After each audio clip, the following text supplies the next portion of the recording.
We'll start in the next minute.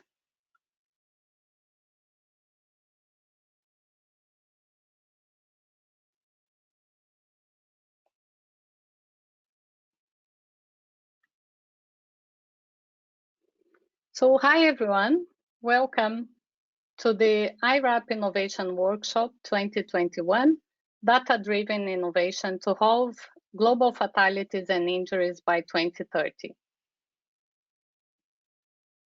We have simultaneous translation available in Spanish, French, Portuguese, and Russian.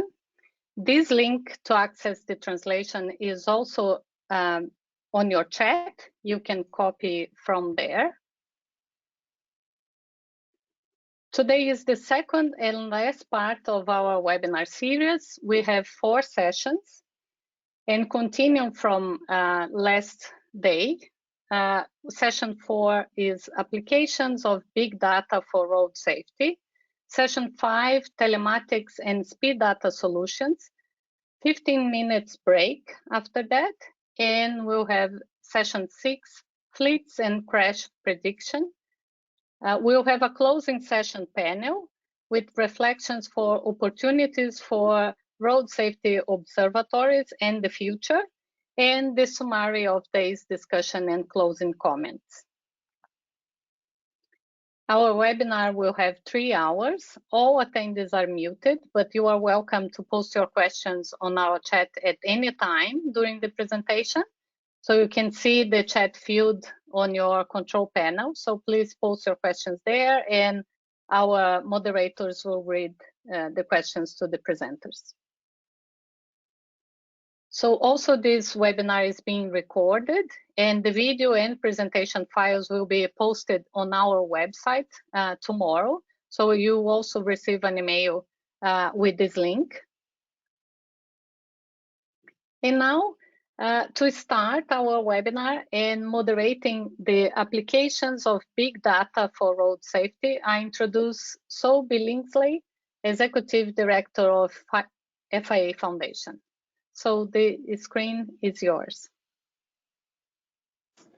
Thank you very much, Alessandra. Hello, everyone. Welcome to day 2 of iRAP's Innovation Workshop. It's great to have so many of you with us. I know we've got about 1,000 registrants. Not all of those are here, but I'm sure they'll be joining through the day. Our registrants have come from 117 countries, and we're broadcasting this in 5 languages, so it's a truly global event. I think for those of us who joined the first session last week, you'll have heard a framing of the challenge of this workshop is trying to address. In 2 weeks' time, we have the launch of the new Decade of Action and the Global Plan. And I think what this workshop is trying to do is look at how can data innovation really help to achieve the global target of reducing deaths and serious injuries by 50% by 2030, an incredibly ambitious target. But also more specifically, as a subset of that, how can we achieve the UN targets 3 and 4 relating to road infrastructure? And specifically, how can we achieve iRAP's target of achieving 75% of travel on roads which are equivalent to 3 stars road safety performance or better by 2030?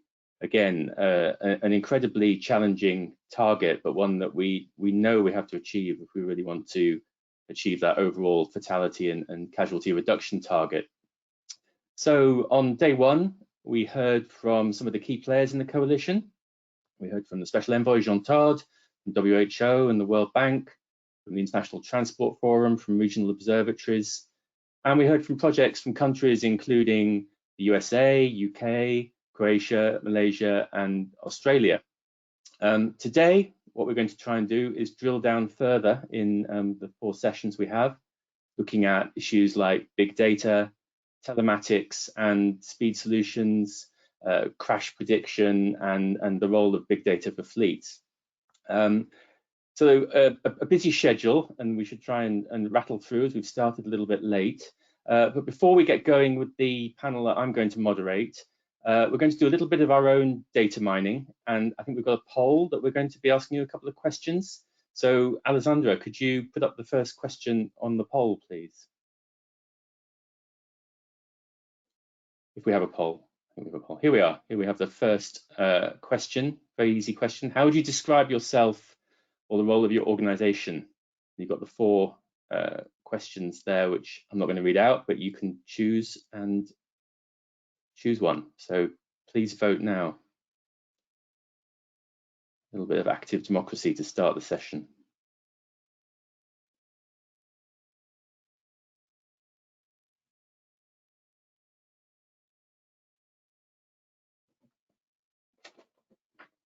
I'm not sure how long we're giving for the poll.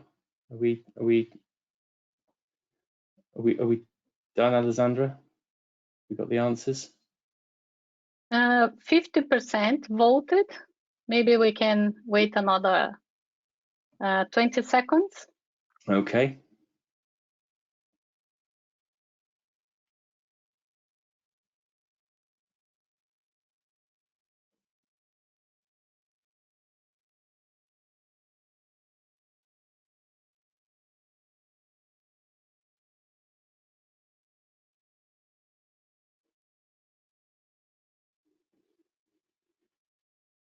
So there we are, the answers. So 25% of you want to access more data. We have data we think could be used for road safety, both A and B, and 4% of you are unsure or neither, but hopefully by the end of the session you might be a bit more sure. So that's the first question. I think we have another question, Alessandra. We have one more. Okay. So how central is the issue of road safety to your role or your organization's role? And then you've got 4 more questions that you can choose from.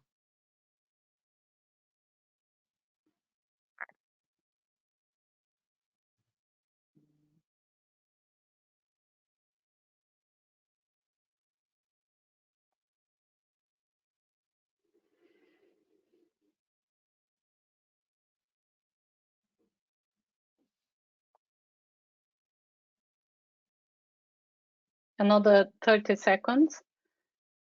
And we have 50% voted.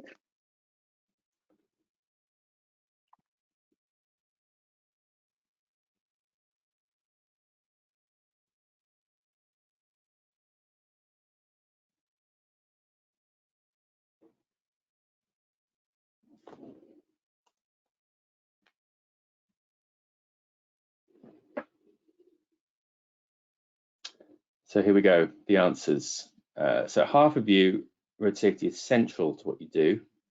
A third of you are working on a number of issues, including road safety.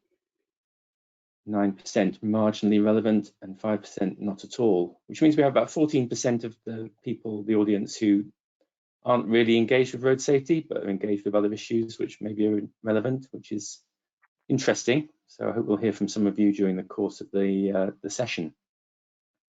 Great, thanks, Alessandra. Right, let's crack on with our first panel, which is a great pleasure to moderate. We've got 3 presentations that we're going to hear, and they've all got about 7 minutes to present, and we hope to have a discussion following that, including some of your questions. So if you want to put your questions in the chat box, and I'll be scrolling through and looking to see what you're saying while we're hearing from each of our presenters. To kick us off, I'd like to invite Eva Moldavani, Grant Manager from Foundation Bottonar, to present on the health and well-being of young people. So Eva, over to you. Thanks very much. Thank you, Sol, and also thank you for iRAP for organizing this very interesting event and this opportunity for me to present today. It's a pleasure for me to be here today and talk about how we at Foundation Bottonar think about how to improve the health and well-being of young people with AI. Foundation Bottonar is a Swiss-based foundation which champions the use of AI and digital technologies to improve the health and well-being of children and young people in growing urban environments. My name is Eva, and I'm responsible for our road safety portfolio. I know that you all are experts within your field, and I would definitely not consider myself a road safety expert, as you all are. And now what I don't want to do is to reiterate what you already know, but to give you the Foundation Bottonar perspective on young people's well-being, big data, and AI. I think it's a useful perspective to have because we view AI through a number of lenses and filters, as we use it also in other areas of the urban environment. So perhaps I can bring something to you today that you might not have thought of immediately during these webinar series. Now, you may or may not have looked at the pictures of the people presenting and moderating during these 2 days. What do you think would happen if we would train an AI algorithm with just these 38 pictures for facial recognition, for example? If you are thinking the sample is not representative and therefore biased, you're right. Presenters and moderators are predominantly male and white, or in other words, women and people of color are underrepresented. Now, an algorithm based on a data set like these are highly biased and is actually one of the main risks when working with artificial intelligence. Now, before I will continue talking about the risks, but also benefits of AI, I will very briefly talk about how we at Foundation Bottonar see young people's well-being and how we work, then briefly pick on benefits, dive into the risks, and then raise some questions around data in general. We see that young people are embedded in complex systems of different relationships, and their well-being is driven by personal, societal, and environmental factors. Our aim is not to separate these three drivers, but to look closer at the interactions between them and how they influence and form the well-being of young people. We promote a human and young people-centered approach, while at the same time acknowledge and consider the broader societal and environmental structures and context. We encourage a multi-sectoral approach and support dialogues between different stakeholders, municipalities, private sector, academia, and so on. Next slide, please. Digital technologies and AI can be great tools and enabler of well-being outcomes. They can empower hard-to-reach populations, allow for crowdsourced data, engage the community in planning and/or decision-making. Now, we will hear more about that afterwards, presented by Miriam from the AIP Foundation in Vietnam. Now, while recognizing the huge potential, we are also very well aware of potential new forms of harm to young people that come up through the use of digital technologies, and we want to address these concerns carefully. Next slide, please. There are various risks associated with digital technology and AI in particular. As you most likely know, AI needs data, as effective AI and machine learning systems require immense large data sets. Now, there are two main risks for bias in AI. The first is the so-called data bias, where algorithms are being trained using biased data. For example, a very well-known bias by now is the racial and gender bias within facial recognition software, which works much better for white men than for women and people of color. Now, if you relate this example to the road safety context and self-driving cars, for example, it becomes very clear that women and people of color tend or are more likely to be involved in accidents, as algorithms might be flawed in correctly identifying pedestrians. But there are also other vulnerable groups as well. Children with a shorter body height are less likely to be recognized by cameras, as are people in wheelchairs, because detectors might have been trained on adults with a certain height and walking upright only. Now, the second bias is the so-called societal bias, where our own societal prejudice is being built into AI. In this case, the data might not seem flawed at first glance, but institutional discrimination will be reflected. For example, an artificial intelligence system trained on news articles, for example, might be biased against women. The third risk is more around data. That is all the issues around privacy and the lack of international governance standards to treat data as a fair global public good. We at Foundation Bottonar support research which addresses potential harms around data and digital technologies, and we promote a human and child rights-centered governance of these various digital spaces and technologies. We want to ensure that young people are included in conversations, in particular around data governance and privacy. Once we have addressed concerns around privacy and data, we have to think about next steps. Next slide, please. That is, how to bring data from various sources, different technologies, and multiple systems together and easily accessible and translated for different stakeholders. How can data efficiently be translated so that relevant organizations, government entities can understand what they mean? This might require different approaches depending on who your audience is. Other questions are around the management of data. Who is managing these large data sets? Is it the government, local government, national governments? Is it the private sector? What are their incentives? Will they act in favor of the society? Is the data treated as a public or as a private good? Now, for a very long time, data has been treated as a technical issue only. However, it is increasingly becoming a political issue. Also, very important and easily overlooked is the issue about the carbon footprint of data storage and machine learning. AI can increase environmental degradation as it is extremely power and energy intensive. This means the impact on the natural environment needs to be addressed as well. And lastly, something which is very closely linked to translation of data.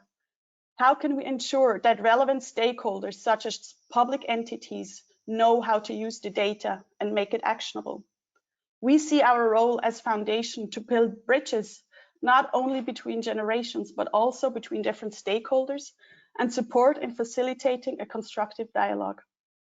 We believe that radical collaboration is needed to achieve sustainable solutions and improve the health and well-being of young people today and tomorrow. Next slide, please.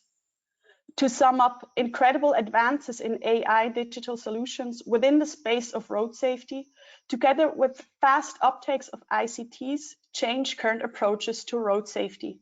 Hence, it is of great importance of addressing concerns around human and child rights, such as the right to privacy and the newly recognized right to a healthy environment, for example. We need collective action and context-driven solutions, a better understanding of local needs, in particular when working within the context of low and middle income country, and local knowledge around cultural, economic, political, technological environments are necessary. Thank you. Over to Saul. Thanks very much, Eva. It's a really interesting presentation, and I'm really glad you framed the discussion we're going to have in the context of the impact of AI on ethics and equity and human rights, because I think it's really important that we don't forget the harm that technology can potentially do while we're looking at its benefits. And I know that everyone at Foundation Bottonar is thinking very deeply about these issues and leading the way. We'll take questions later. So thanks for now, but we'll go straight on to our second presentation, which is actually about a Foundation Bottonar-led project, AI and Me, a project that's very exciting and that we at the FIA Foundation have a small funding role in as well. So I think to present this, we've got two presenters, I think. So Miriam Siddiq, who's the CIO of AIP Foundation, welcome. And we've also got Shanna Lucchese, who's from iRAP and is the project manager for AI and Me. So without further ado, over to you. Thanks very much. Thank you so much, Saul, and good evening, everyone from Ho Chi Minh City in Vietnam. I would like to thank iRAP for organizing this and for inviting me here to share our project. In Vietnam, we lose 68 people every day in road crashes, and young people and children are especially affected. 6,200 were killed in a crash in 2019. Now, road injury is here the second cause of death for children. Young people, they make up 70% of the population in Vietnam, And our young people here, they are really tech savvy, they are outspoken, and we have a really high digital participation rate, especially among the young people. But they also lack a channel to communicate their fears of unsafe road conditions or to influence change. And there is not much awareness or public dialogue on road safety issues. On the government side, government decision makers really lack of reliable but also consistently collected data that would enable them to understand the risks that we are facing on the roads and help them to prioritize the most urgent investments. Next slide, please. So together with iRAP and Anditi, we have created a new and very innovative project, AI and Me, that is supported by Fondation Bottonar and the FIA Foundation. And this connects young voices with decision makers. We're using telematics and satellite big data to map pedestrian risks at schools in 3 cities in Vietnam, North, Center, and South, to select the highest risk schools. And once selected, these schools will be further assessed with the iRAP Star Rating for Schools tool. And then we'll work together with young students to develop a youth engagement app. And that will allow the students to map where they feel safe and where they feel unsafe when they are on their way to school in a very simple way. And based on their feedback from the students through the app and also the feedback from the Star Rating for Schools results, the risks will then be classified and we'll work with local government to select priority schools for infrastructure improvements. And combined, the big data results, the youth engagement app results, and the Star Rating for Schools results will be presented in a citizen portal, in an easy-to-use portal. Next slide, please. So what we're expecting to see at the end of the project is young people who will be excited to use their voices and will have the capacity to self-advocate, and they will have a digital platform for it. Our city governments will have evidence-based data in hand, and that will help them to make really targeted choices when it comes to prioritizing infrastructure investment and policy change. And the citizen portal will support dialogue between communities and decision makers. And all this will lead to young people's voices being at the heart of the design and at the heart of the implementation of road safety interventions.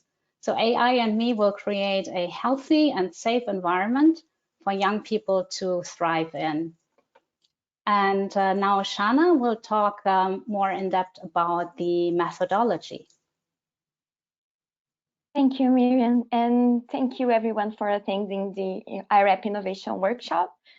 So one of the goals of the AI and Me project that iRAP has the pleasure to be one of the project partners is, as Miriam just said, to create a package of solutions for road authorities and other stakeholders that want to increase road safety for children around schools. So the first tool of this package is the methodology that uses big data to answer this question zone of how should we start.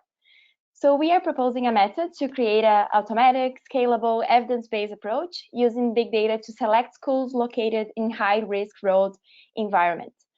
The method is organized into 4 different analytical stages. We rank the schools from higher to lower risk based on a group of attributes, where the riskier ones will progress to the next level. In the end, we have a final list of schools where we'll be conducting Star Rating for Schools assessments. So we start the first level, and we can move on to the next slide, please, that we are calling the target community level. Here we'll be looking at attributes that are very easy to obtain and are usually available in the government's open data hubs like income, population density, school location, and pedestrian casualties. So this type of data is generally aggregated in a geographical area like the census tract, the neighborhood, or the district, as the case of one of the cities that we are piloting the project, Ho Chi Minh City. And these areas will represent our target communities. In the second level, we'll be looking at attributes representing school characteristics and built environment risks.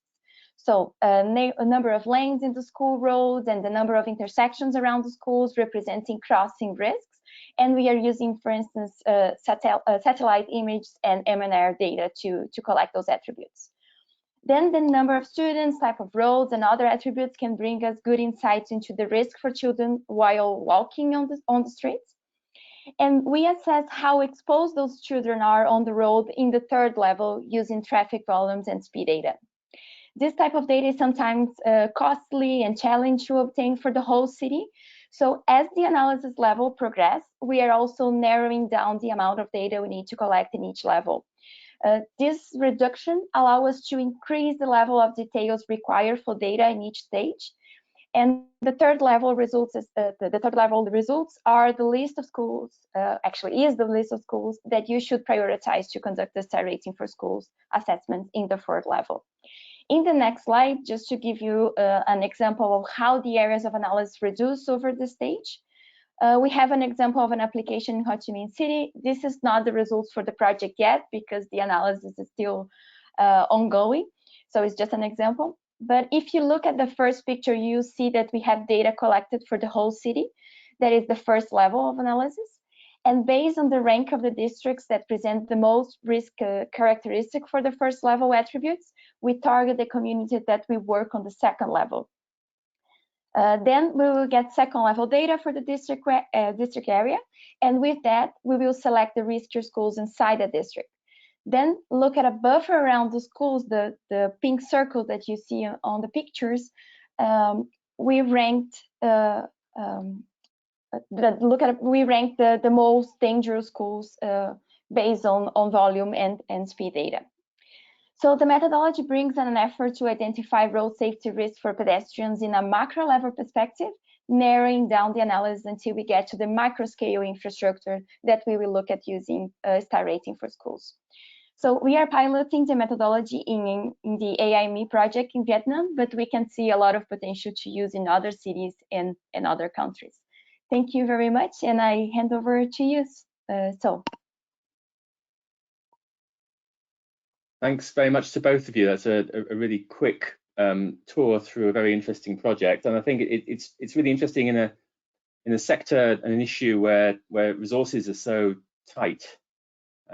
This is a really great way of targeting those resources effectively, but it also seems to be a really compelling advocacy tool as well. And the picture you're going to build up with that data going to make a compelling case to policymakers on why they should act. I've got a great number of questions to ask you, but I'm going to wait until we've heard from our third presentation, which is quite complimentary, I think. So lastly, in our panel, we have Raj Cherable, who is the CEO of Chennai Smart City. I think, Raj, your video is not working, but we can hopefully hear you. So over to you. Thanks very much.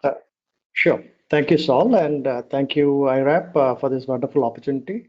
I think I represent Chennai, and Chennai is about 10 million people in the city. And I know that this conference, a lot of experts would have presented on various aspects of data and road safety. But I took a different approach because the topic was innovative solutions to a livable city.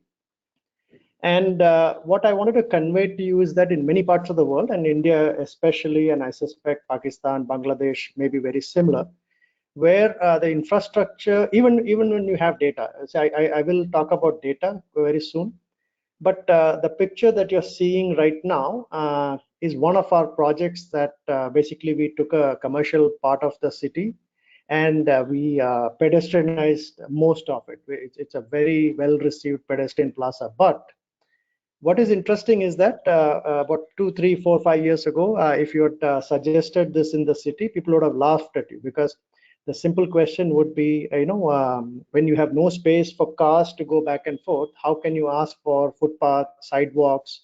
How can you ask for cycle tracks? That was the attitude, and that I suspect that most part of this country, that will be the attitude. And the result is this, for this reasons, and because we have focused a lot on highways, etc. We are supposed to be one of the accident capitals of the world. I mean, it's pretty sad, but that's the truth. But the point I'm trying to make is that, in many parts of the city, it is basic infrastructure is missing. So as you can see on the left, and even in the previous slide, you could have seen on the left, there's no space to walk. Most people are walking inches and centimeters away from speeding cars and bikes and so on. But the good news is, at least in Chennai, we've managed to convert some of those crowded places into very well received pedestrian plaza. And here, what we had to do was not even any big data. It is basically basic data, like how many people are walking versus how many people are actually driving a car. Those kinds of basic data were used over and over and over again to prove that there are more people walking on the road, more people actually cycling and shopping than actually cars going back and forth. Also, the other kind of data to create these kinds of pedestrian friendly, cycle friendly projects is to show how profits might go up, better businesses will happen if you were to pedestrianize, if there were more footfalls and so on. So just to want to show you some of the basic infrastructure struggles we have in cities like Chennai. Next one. Yeah, so there's a lot of demand for cycle track, etc. But like if you saw from the previous pictures, the typical argument being made is that there is no space for cycle track, there's no space for sidewalks. So believe it or not, a lot of the rivers which are in bad shape today, the picture you're going to see on the right is going to be happening is happening as we speak. The construction is going on as we speak. So we're trying to create cycle networks, walking trails, etc. on these kinds of spaces, not just on the road, so that pedestrians and cyclists will have safer routes. Even if we can't confront the car issue right now, at least there will be across the city cycle tracks and walking trails. So we are making use of water bodies and other areas to create these kinds of infrastructure. Next. So yeah, so coming back to data, what we have done in the last 4 or so years is set up a command and control center. Because see, one of the problem is if you don't have data, then there's no point talking about data. And that is one of the major concerns in India when you do a project, whether you're a consultant, whether you're a planner, academic, getting proper data is pretty much, painfully impossible sometimes. So we have actually set up a command and control center, and obviously there's machine learning and artificial intelligence, etc., behind the scene. But the point of even data collection is missing in many of these issues. So whether it is rainfall data, whether it's accident data, how many people are wearing helmet, enforcement of speeds, enforcement of red light violation, etc., which are some of the biggest causes of or wrong side driving, for example.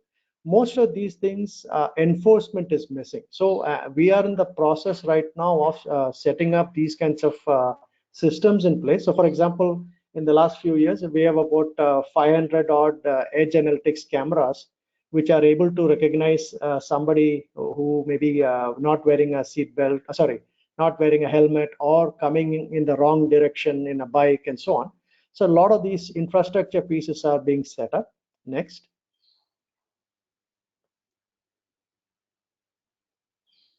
And as we speak, any day now, we'll be starting a citywide project where we will be basically implementing an intelligent transportation system that not only controls the flow of traffic and regulating traffic, etc., but very importantly, enforcement of red light violation and speed violation, etc. But also there's the underlying theme of a lot of what we're trying to do is how do we take cars out of the road and put more emphasis on pedestrian, cycling, public transport, etc. So one of the pieces in this mega project that we are starting is bus priority. So today, for example, many of the people don't switch from cars to buses because it's much easier to get stuck in traffic in an AC car rather than be stuck in a bus, right? So a lot of these projects are basically being envisioned to promote public transport, so that unless the number of cars come down on the street, a lot of these accidents are not going to come down. I assume that's pretty logical. But the problem is most of the roads today, especially in peak hour, you'll see it'll be congested with cars and bikes. And I think Chennai has one of the highest bike populations in the country, if not the world. So unless the public transport, footpath, cycle trails are all in place, it becomes very difficult to argue against car population, argue against reduction in bikes and so on. So this project and various other projects that's happening in the city, very soon, already we are, but very soon we'll be flooded with data. So we hope to use data for various things. So for example, one obviously for the enforcement part, red light violation, etc. But also one of the simple questions I've been asking the bus people, etc. is, when car companies are able to target you through Facebook, Twitter, etc., and make you buy a car, when is the last time you've seen an ad in your Facebook or a Twitter or in your SMS saying that, hey, take this AC bus and you can reach there with less carbon footprint, with comfort, without stress, etc., There's never been those kinds of arguments made by the bus company, the government bus company, the police, and so on.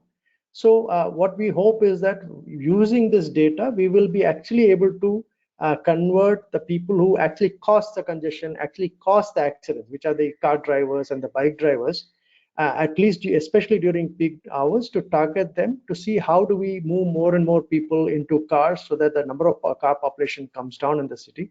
Today, those kinds of things are near impossible because there is no data, by the way. There are paper tickets, so you don't know who your customer is on the bus. You have no idea, other than once in a blue moon surveys, you have no idea where people are going, where people are coming from, would they have preferred a bus, etc., which obviously the car company and the bike company has, they do that marketing all the time. So anyway, these are the kinds of data collection and big time systems that we are setting up in the city. Next.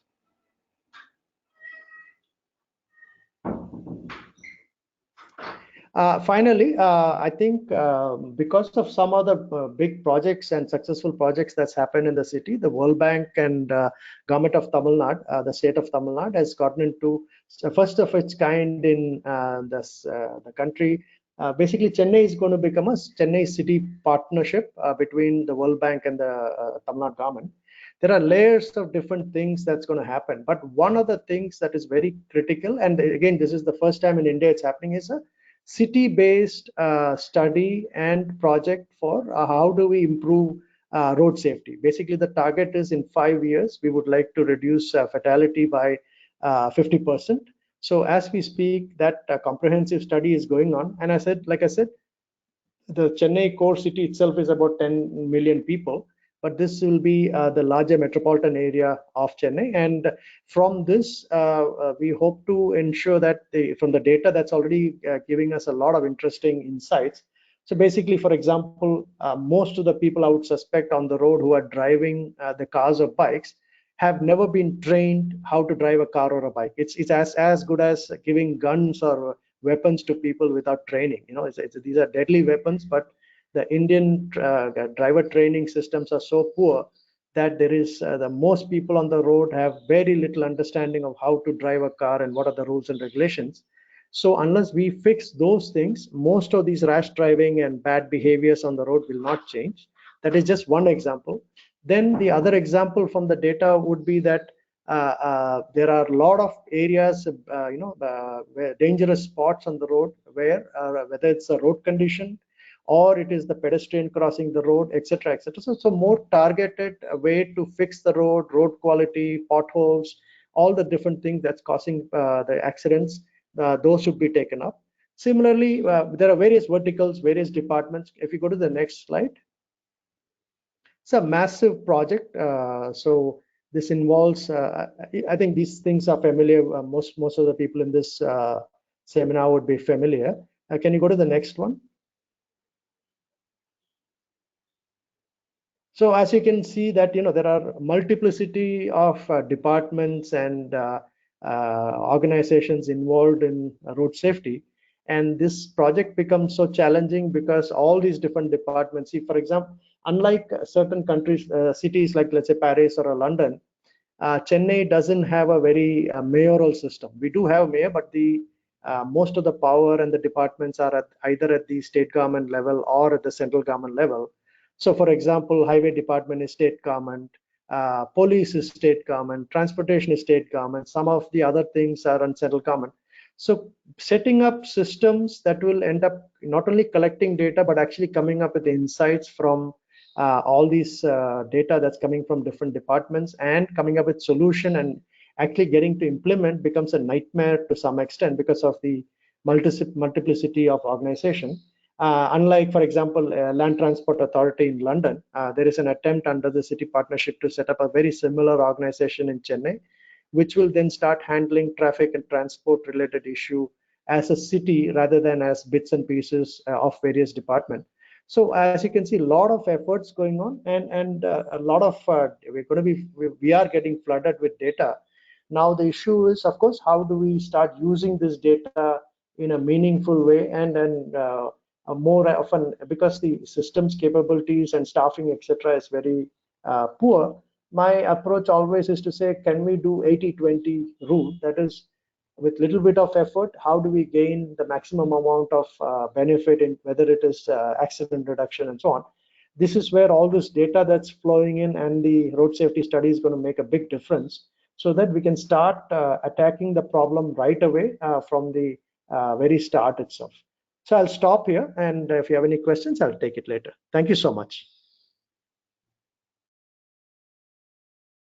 Thank you very much, Raj, for that. And you have a challenge on your hands for that wealth of data and wealth of institutions evaluating it and working out your targets. But it sounds like you're well on top of the problem. Can I bring all of our panelists back now on video, and we can just have a quick round of questions. Hi, thanks for coming back. I imagine Raj is still there, invisible but present. Yes. We've had a few questions in the chat, and I think if I sort of try and aggregate them, there's a couple of sort of key themes that come out. One is inevitably the question of applicability and scalability elsewhere. So I don't know if each of you wanted to respond to that. The project that you're running, how far do you think it can be taken to Sub-Saharan Africa, other parts of Asia, Latin America? Within that, there's been questions about political will and sort of the availability of political agency to deliver these kind of projects. So you might want to speak to that from the Vietnam experience, but also give some thoughts on what is needed as a partner, a government partner or an official partner, to make this kind of project, this kind of use of big data work. And I guess the sort of particular question to Eva would be, what sort of role do you see for funders and other donors in supporting the scalability of this? So I don't know if each of you could kind of address those issues, scalability, applicability, and the sort of political environment you need to make this work. I think we'll cover most of the questions that we've had in the chat. So I'll leave it to you to decide who goes first. No, I'll choose someone to go first. So maybe Miriam and Shana, between you, from the Vietnam experience, can you respond to those sort of three questions?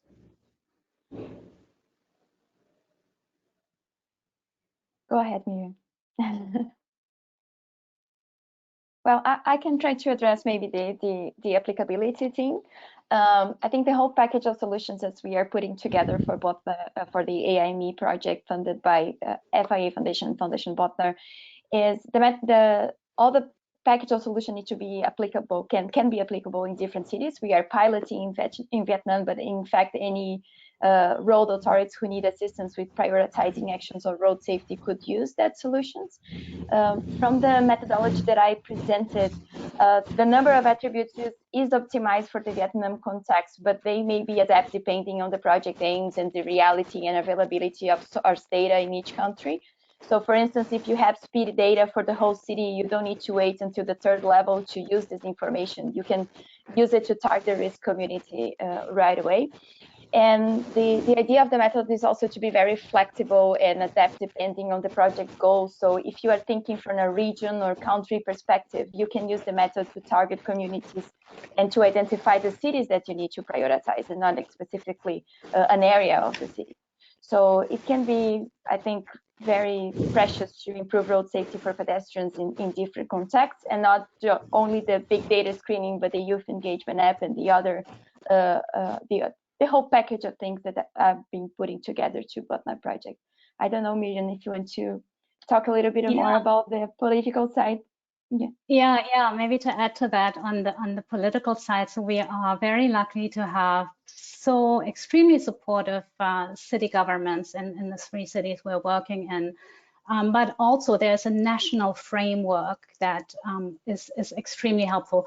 So first of all, Vietnam has recently issued a 10-year youth strategy, and that youth strategy actually has a specific objective in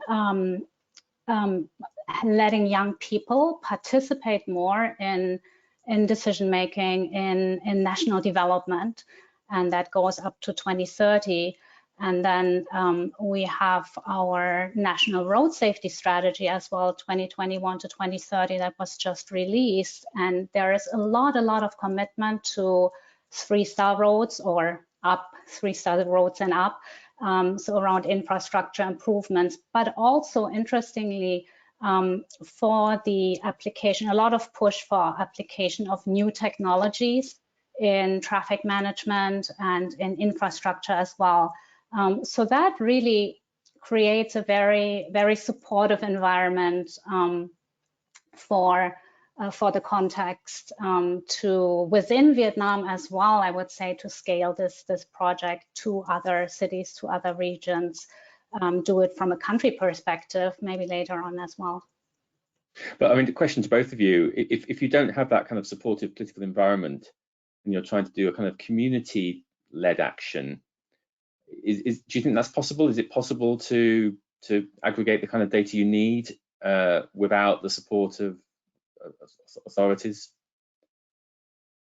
I think so. Well, not without support of authorities at all. But for example, if you're having support in a smaller scale, in a smaller place, in a smaller city first, where you can pilot. We have done this in other projects where you can pilot and have good results, and then bring these results to national governments and scale it up. So that definitely works. Yeah, okay. And in the end, what we need to see is the implementations on field. So for that, we will need definitely public support. But we can, with these tools, like provide information for the public, for the road authorities and public agencies to see how can they prioritize and tech the solutions more effectively. But so yeah. Okay, and Eva, a big part of the sort of scalability and applicability is having funders who are willing to help support this kind of initiative and explore what is possible. Can you talk a little bit about what you would hope to see from the sort of the donor community, the funding community, and also what else you're doing in this field apart from the AI&Me project? Yeah, so first of all, I would like to say that, you know, as a foundation, I think we're in a unique opportunity and place to actually test and experiment with our investments, as we are not accountable to, you know, towards taxpayers, for example, as the government is. So what we want to do at Foundation Bottonar is, you know, to act as a catalyst, you know, connect diverse actors and bring them together and provide an enabling environment for collective action. Additionally, what we aim to do is, you know, rather than to invest in just or focus on single interventions, focus on system strengthening.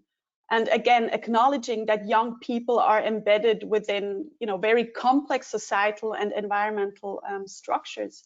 And also when we work with our partners, you know, try to think from the very beginning about scaling up, even though it's just a pilot, plan from the very beginning of scaling up and strive in particular for financial sustainability. So I feel that's one of the key issues, or, you know, something that we see, what happens after our funding ends. So we're really trying to already start conversations with our grantees from the very beginning to think about the future, think about what happens if our funding ends, and support them in starting dialogues with government entities and private sector, for example. And last, we also strive for very solid evidence generation and evaluation, which can then be used as a basis for discussions and further inventions and development of approaches. Okay, before I bring Raj in, sort of second question, we've only got about 2 minutes left, so I'll ask Raj and then all of you to sort of respond to this one, which is about sustainability and about maintaining the political engagement and support for this kind of project after the project is finished, and the measures that you're putting in place to try and ensure that that happens, because you can create these data fields, you can create the uses of them, but within the context of a project. But how do you then turn that into sort of long-term policy so that governments keep using it? And I'll start with Raj, because you've got this very ambitious target of halving road fatalities by 2026. Obviously, you're hoping to achieve that, but are you thinking beyond that about how you maintain the momentum to the end of the decade and beyond? So yeah, the question kind of answers it's a big problem, and obviously you need a lot of political will and stamina to do this. So I think it has taken us about 10-15 years to get to the point where cities thinking slightly differently, right? So I've never seen a politician who says that they don't want to do good projects. Everybody wants to do good projects, but the problem is if the system's ability to translate great ideas into reality is not there, they get frustrated.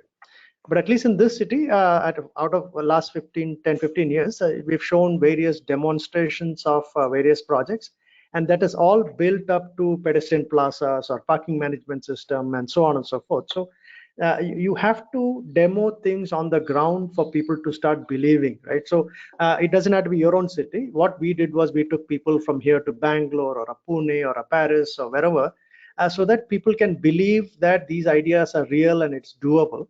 So I think it cannot be simply concrete and steel projects, obviously. As you show progress on the ground, whether it's a shiny new plaza or a shiny new bus, you need to also start pushing and lobbying parallelly to make those changes, whether it's parking policies or all the different levers that will make accident reduction possible, more buses on the road, better enforcement, etc. But then policies sometimes the problem is we focus too much on policies alone, and policies get into the books, but nothing happens on the ground. So I think it takes a lot of stamina, and we don't have a choice but to follow these parallel tracks of doing things on the ground, learning from it, changing policy. At the same time, when you change policy, to figure out how are you going to implement this stuff on the ground. So there are no easy answers, but you have to do a lot of parallel processing for this. Okay, thanks, Raj. Wish you luck with that. Anybody else want to quickly comment on that issue of sustainability and maybe particularly in relation to your AI and Me project, sort of practically, how do you intend to make that dialogue between sort of youth and policymakers continue?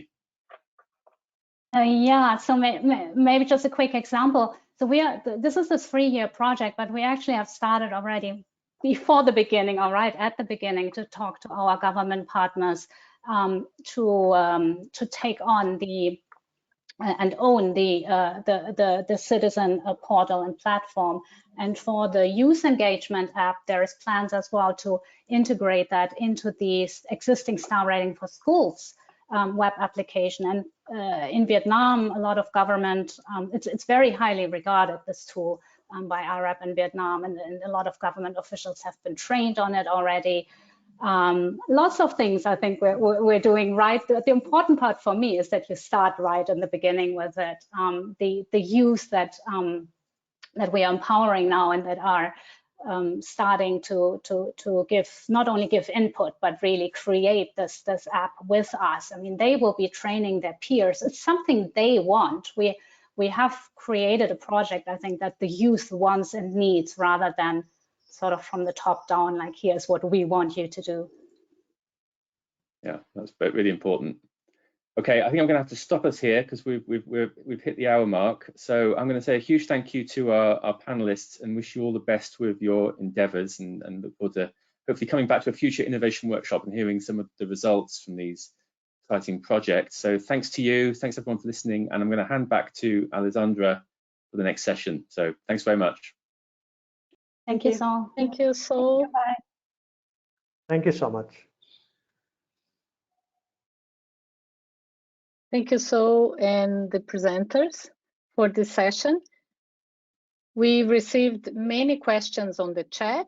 Just to advise that we will respond them and post on our website. So we will advise when it's there. We are working on the questions from the last session as well. And now moving on to our next session on telematics and speed data solutions. The moderator is Hans-Peter Bauer, the Safety Director of European Automobile Manufacturers Association. Hans, the screen and the mic is yours. I think you are muted and I will. Yes, now. Okay, now it works, I hope. Can you hear me? Yes, yes. Okay, good afternoon. Thanks for the introduction. So I don't have to do this on my own. Good afternoon to anyone in the call. Again, as already mentioned, if you have any questions to the panelists, please put them in the chat and we will try to answer them later. We have today very interesting presentations, and we start with Bart Volkert and Peter Jamieson.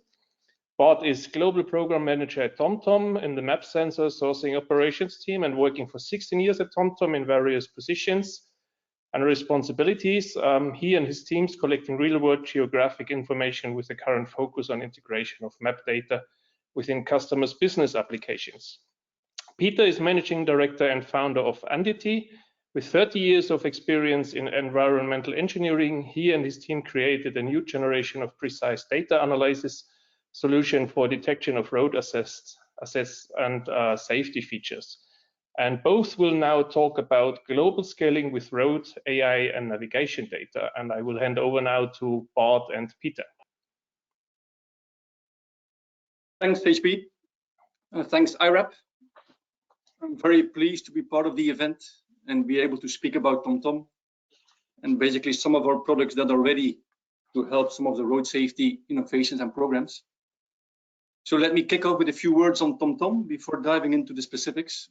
So TomTom has a vision where we believe in a future with safer roads, free of emission and congestion.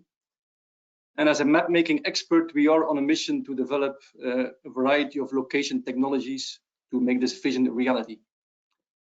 And on the next slide, you will see our three core technologies that are helping us to shape the future of mobility.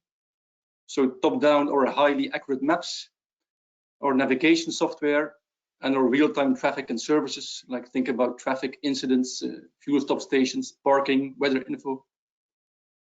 So I want to zoom in a number of facts and figures on the next slide on our maps technology. So we have navigable maps in about 164 countries and over 72 million kilometers of navigable roads globally. And one of our most important and relevant techniques that we have been applying in TomTom for more than 20 years is what we call mobile mapping.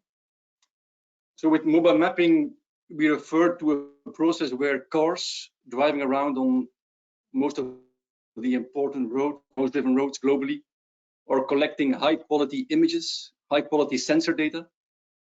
This is data that we need in TomTom to build and maintain our map content. But we are now also pleased to say that we can open up that huge archive of data to external interested partners. Now, on the next slide, I will explain and show how TomTom believes can help the many road agencies and governments around the world to meet some of the road safety objectives, and then specifically UN targets 3 and 4. So on the next slide, you will see three important data products, three solutions that can help realize those targets. So from left to right, starting with what we call a traffic density product. The traffic density product refers to a big pile, a big database of probe GPS traces that are basically able to determine what we call the most driven roads. And to reflect back to the UN target 4, we can easily determine the roads that carry 75% of traffic. And thanks to our map products and our different map data layers, road agencies or governments can easily classify those most driven roads on the basis of parameters like road class and speed limit. So it means that a given budget available for road safety can be used on roads, for instance, having the highest speed limit class. Another benefit of our map product is the fact that it provides a set of iRAP attributes that are needed and required for determining the star ratings, like gradient, curvature, number of lanes.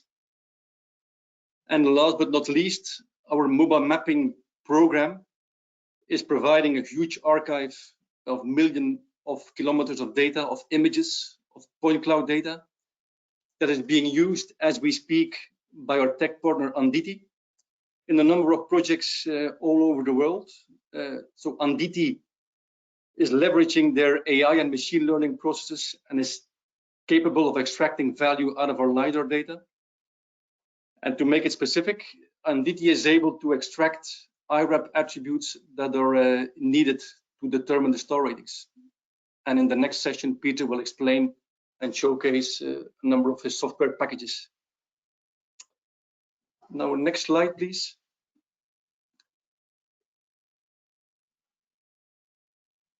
A couple of examples to show what kind of value those products are delivering. On this slide, you can see that we have been using our GPS database, our density database, to identify for Thailand the roads that carry 75% of travel. So in this case, less than 5% of the total road network in Thailand is responsible for 75% of travel. And next slide is a similar exercise, but then for Vietnam, that shows that a bit more than 10% of the road network in Vietnam is carrying 75% of travel. So this is typically the first exercise, the first benefit linked to the UN Safety Target 4 that helps road agencies to monitor and focus their efforts. Then on the next slide, I want to zoom in a bit on our mobile mapping archive, so archive of images and sensor data. So this is a typical car that I think some of you might have seen passing by in your city and country. And this is a typical image. Yeah, sorry. Yeah, if you go back to the next HP. So this is a typical image that our cars are collecting, a panorama 360 image. And as you can see, a number of important roadside features like lane divider types or road barriers can be easily inspected and identified out of the image. And same goes for the next slide, where you can see a colorized point cloud, which is also collected on those same roads that our cars are collecting upon. So here you can see that lane divider type, but also road barriers, overpasses can also be inspected and extracted. And what you see on this slide will be shown in practice by Peter from Anditi later on. It shows that a big variety of road assets can be extracted out of our data. And to end, I want to end with a summarizing movie that is showcasing the global relevance of those three data packages. So on the one hand, our global archive or inventory of GPS probe traces. On those same roads, we have rich mobile mapping data, images and sensor data. And zooming into one area of interest, namely Sydney, to make it more pragmatic and tangible, you can see that our data allows the identification of the 75% of most traveled roads, thanks to our density product. Those roads can be classified according to speed limit value to focus the efforts and the budget. And on the same roads, we have mobile mapping data to extract the features that are needed for iRAP modeling. And all of those three data packages are available on a global scale and can, as such, help agencies all over the world. And we hope that we can help them to realize some of the road safety objectives. Thanks, HP. Back to you. This was my presentation on TomTom.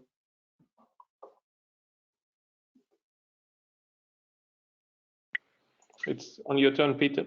Sorry. We can't hear you, Peter.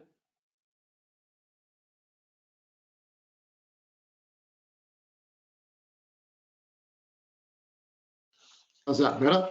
Now we hear you. Thank you. Very good. Okay, thank you. All right, very quickly, road deaths. They're the biggest risk of causing most damage to our next generation, to those that aren't in cars, the vulnerable users, and to those that live in low and middle income countries. Interestingly enough, the annual cost of road deaths is about double the annual global expenditure on infrastructure.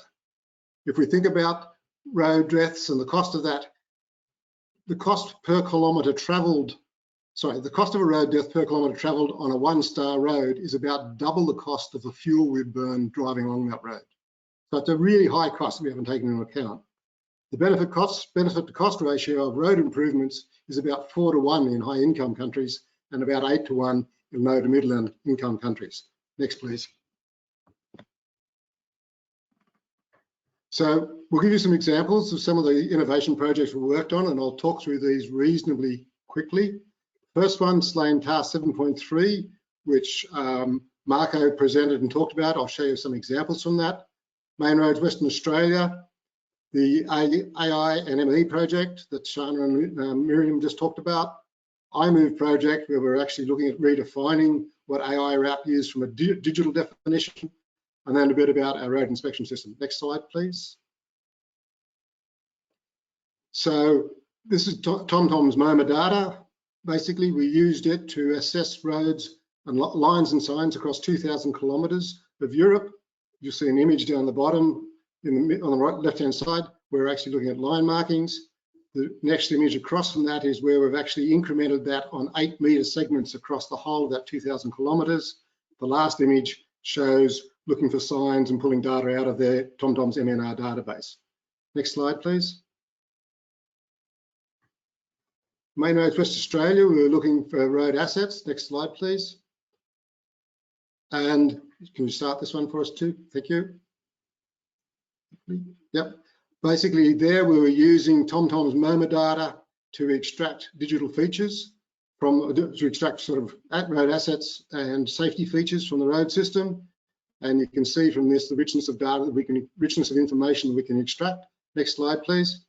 From that level of 3D information, we can then generate a 2D raster or a 2D map, and that allows us to extract where the iRAP features are of interest and to extract them accurately. So we're putting out lane markings, curbs, footpaths, etc. Next slide, please. From that, we can also generate shape files of where all those attributes are so that they can be used for many other purposes after that, apart from the road safety and road assessment work that we're doing. Next slide, please. Another project we've been working on is looking at using MoMA data and MNR, TomTom's MNR data, to try and assess roads from an AIRAP point of view. And can we start the slide, please? Next one. Start, please. Yep, thank you. So this again is showing us extracting probably about 28 attributes automatically from the road data. In the top right side, you can see the imagery that you'd normally have to work with and see how many shadows there are there. In the vision in front of you, you're actually looking at what we've been able to extract from the mobile LiDAR information to go with it. Next slide, please. So we're also just working through that, identified that we really needed a new tool that would allow us to do road inspection work and bring in things like mobile LiDAR and not just the traditional LiDAR, traditional imagery that have been used. You can start, please. Yep. So this is our iRAP accredited inspection system that we've just recently got accredited. You're looking now at a mobile LiDAR data set, point cloud. We can also drop in and look at 360-degree imagery at the same point.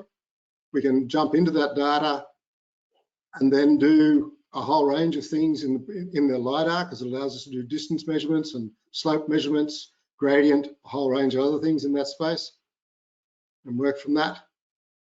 We can also then take that data and process it a step further to use the intensity of return information, which is coming through now. That allows us to pick out lines and signs and red markings, etc., really clearly and really precisely. The big advantage of this process is that we can measure stuff down to the centimetre to know exactly where it is and how high it is and what it's doing. Next slide, please. This is just some examples of some of the other uses that we can do with it. So if you could start this one. This is a swept path analysis where we've built a truck that could be any size, any scale, and then we can drive it through the data and then work out whether it is possible to take it through around corners, etc., or not. And that we could drive along thousands of kilometres of road system to actually assess that. Next slide, please.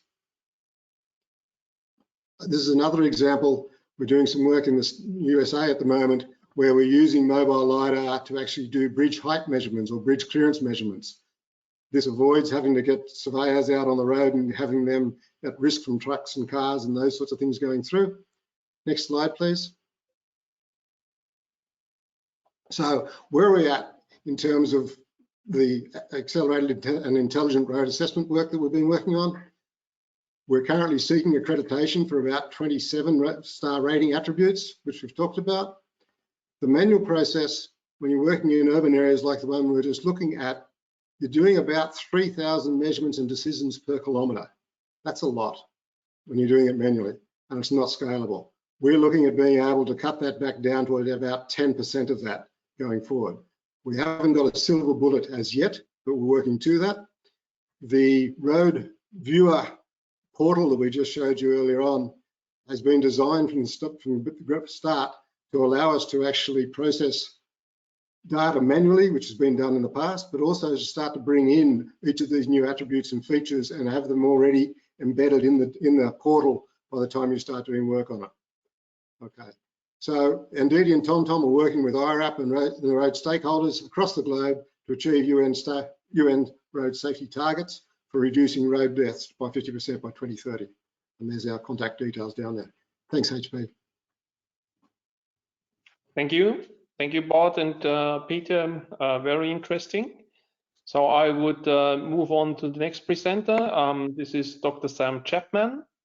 So Sam's focus of the last 8 years has been on transport. He co-founded the Flow, I hope I spell it right, to find new ways to make mobility smarter and safer for everyone using new telematic evidential data.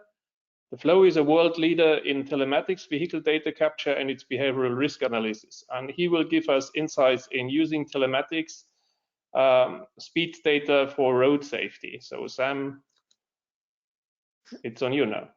Okay, so hello, thank you for the introduction and thank you, iRAP.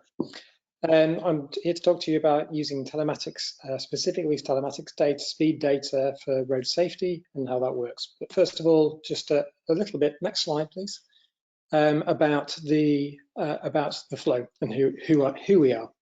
We're a global provider of telematics and mobility risk, as mentioned, but we do this all over the world for brand name insurers, automotive companies. That gives us billions and billions of miles of data that's in very fine fidelity, so second by second from mass vehicles. And this is important for what I'm about to talk about next. So next slide, please. So what is telematics exactly and how does this help us? Vehicles are tracked for a whole variety of different purposes, logistics, fleet management, insurance, asset tracking. But over those, you end up gathering an awful lot of data, and that data can be aggregated together by location. So there's an example here of the multiple passes by a particular section with differing quality of GPS signals. That information can be gathered and understood in order to understand and normalize the behavior. Next slide. And what this gives is ability to understand locational behaviors. And I think there's an animation on here, or possibly missing, that allows you for each location to determine the range of behaviors that happen at a particular point, which can tell you the speeds, the accelerations at different hours of the day, different days of the week, that can give you characterized performance behavior by the location, given the large volume of data that is gathered through telematics. Next slide. And what this does, it allows this data to be gathered en masse. And if you see from the image on the right here, which you'll see starting to animate and fill in, this is gathering data over a period of time from billions of miles of data, just looking at a particular city, and you'll see it being filled in with I think this is the 85th percentile speeds in this particular view of the speed profiles of particular roads. You'll see them subtly changing over time as more and more evidence builds up. And that evidence, when it's built up, allows you to provide information not just on the arterial roads, but on every road and even the approaches to roundabouts, junctions, where people slow down and speed up and where those behavior changes occur.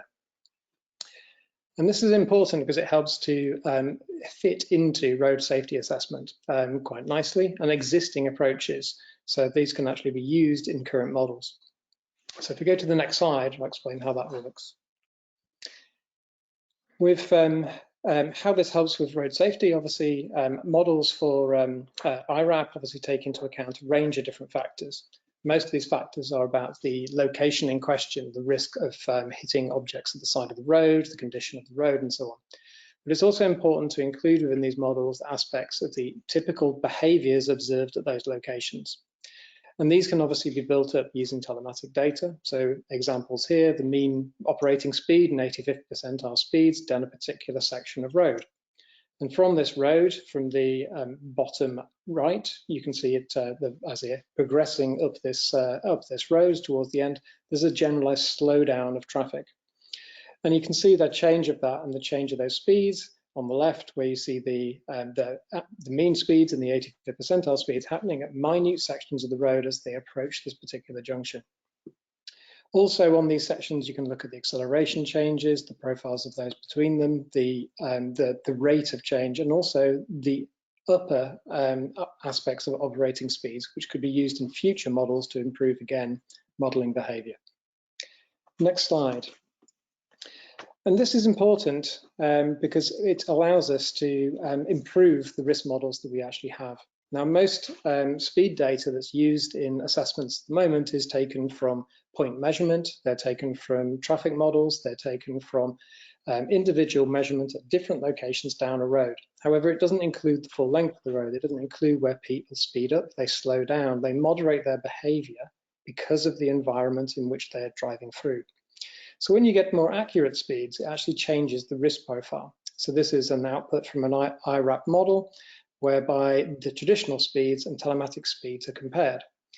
But more importantly, with these differences of levels of risk that are then exhibited over the road with more accurate data, it means you get different suggested mitigations for how to actually change and transform that risk to remove and mitigate the situations on that road. So telematics data from a variety of providers could be collated and used for this purpose. We ourselves doing this in a whole range of different programs across iRAP models and lots of different locations. But what's the most important thing about this is it fits into the current models. The data is already gathered. It means that it's actually readily available and accessible, which means it can be deployed en masse and it can be deployed to help improve the accuracy of road assessment models. Now, there's much more data, of course, that can come from telematics, and those are looking at extensions of models in the future to try and build in more behavioral aspects to the locations that will help to improve risk models again. But this is all I wanted to say today, was just to try and introduce the concept of using telematics data in particular. It has a much better accuracy compared to traditional models, and when put into road assessment, it will allow you to get a much better solution and suggested mitigations. I think next and last slide is probably a question slide, so I think that's me out. Thank you very much, Sam. Can you hear me now again? I can hear you. Okay, then my connection being broken and not yours. Okay. Things better than this way than the other way around, because actually you presented it, not myself. Thank you, Sam. I will now move on or hand over to Natalie Torregrossa. She rounds up the very interesting presentations of today in the session number 5. Natalie is the head of the Road Safety Office in the Mobility Secretariat of Bogota, with more than 10 years of experience in this area. She leads and supports sectorial plans, strategies, and actions around the city to reduce road traffic injuries and promoting Vision Zero policies. So Natalie, it's on you. And you will present us Bogota's speed management program and the use of telematics and speed data solutions. Thank you, Hans. And good morning from Colombia to everyone. It is very nice to be here. So I am really enthusiastic to show you about the Bogota Speed Management Program. Next slide, please. So here is important to mention, like in 2017, Bogota officially adopted the Vision Zero as our road safety policy. So we recognize that the loss of life in the road system is unacceptable, that the transportation system must protect the life of its users. So under this policy and with the support of the community, public officials from district and national level, as well as international and local experts, we developed a plan to drastically reduce deaths on the roads through preventive actions. This, our road safety district plan, is our roadmap that guides the city's initiative to reduce the number of deaths and serious injuries during the road crashes through a series of programs and actions. We work like in 5 areas, as you may see in this slide. We have infrastructure, we have enforcement, communication, education, road actor, different capacity building alternatives. So we are like working in these 5 pillar among our road safety. Next slide, please. So, since Bogota decided to take this systematic approach to address road safety, the city has been able to document a consistent reduction of deaths since 2017. In general, we analyzed the impact of the Vision Zero implementation, and we have found that this policy implementation have permit us to save 332 lives, representing a road traffic fatalities reduction about 30%. So here in this slide, we can see our current data between January and August. However, according to our most recent data, between January and September of this year, despite all the challenge that mobility has brought to our city, we can say that there are 33 saved lives in Bogota, which encourage us to continue working through this systematic approach. Here we can see like during this, between January and September of this year, we have 339 lives in road crashes. Here in the slide, you can see the data from August, but here I'm talking about our current data that we have, which include data from September. So next slide, please. So in general, the city believes that one of the main initiatives with the most important results in terms of life saved is our speed management program.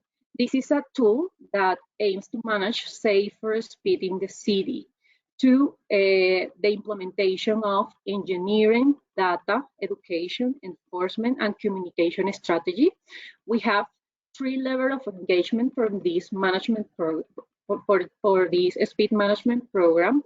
The first one is related to our main roads. We have a maximum speed limit from initially from 60 km per hour, but within our speed management program, we change these roads to a maximum speed limit of 50 km per hour. This applies mostly in all our main roads of the city. Then we have commercial zones where the speed limit should be 40 kilometers per hour. And finally, we have interventions among school areas and residential zones with a speed limit should not exceed 30 kilometers per hour. Next slide, please. Here is also important to mention that iRAP tool was very useful to evaluate the effect of the reductions from our main roads from 60 km per hour to 50 km per hour for the 7 of our 10 fare corridors. With iRAP tool, we developed a scenario and we could like measure or evaluate the impact of reducing like crashes risk level for each road actor. So iRAP tool like proved to be really useful for our measures, and we can see the results since now. Here we can see like the gradual strategy that Bogota is implementing to adopt 50 km per hour. By the end of 2019, we completed a total of 10 roads with the new speed limit. And then in May 2020, in the middle of the sanitary crisis caused by COVID-19 pandemic, our current mayor, Claudia Lopez, implemented permanently the 50 km per hour speed limit throughout the city. In these terms, when we analyze the impact of our speed management program, we can still say that in 2021, we have saved 53 lives when we compare to 2018, which was the year when our program officially started. Next slide, please. As part of this speed management program, data-driven analysis to implement enforcement strategy is also being crucial. We make speed control around the city when we see the behavior, the worst behavior, and we include all the fatality information and analysis to make enforcement planning process. In this case, until September, we have implemented almost 7,000 enforcement strategy through a data-driven process. Next slide, please. Our speed management program has been supported by placing cameras in the corridors with the highest fatality rates. At the beginning, data collected from the camera system also indicates increase of speed compliance with the adoption of the program. Next slide. At this moment, this is like how our camera system is working, is taking evidence to detect risky behaviors. So the information that we collect is being analyzed for enforcement new activities. So here we can see like a picture of Carrera Séptima, which is one of our roads that have this life-saving camera system. So in the next slide, we have a video. The video, I think it maybe could not have sound, but it have subtitles. So maybe we can use the subtitles to pass the video.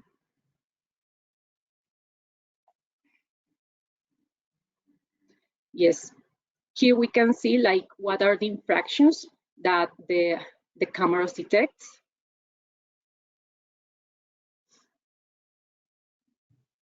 Speeding, not stopping in red traffic lights,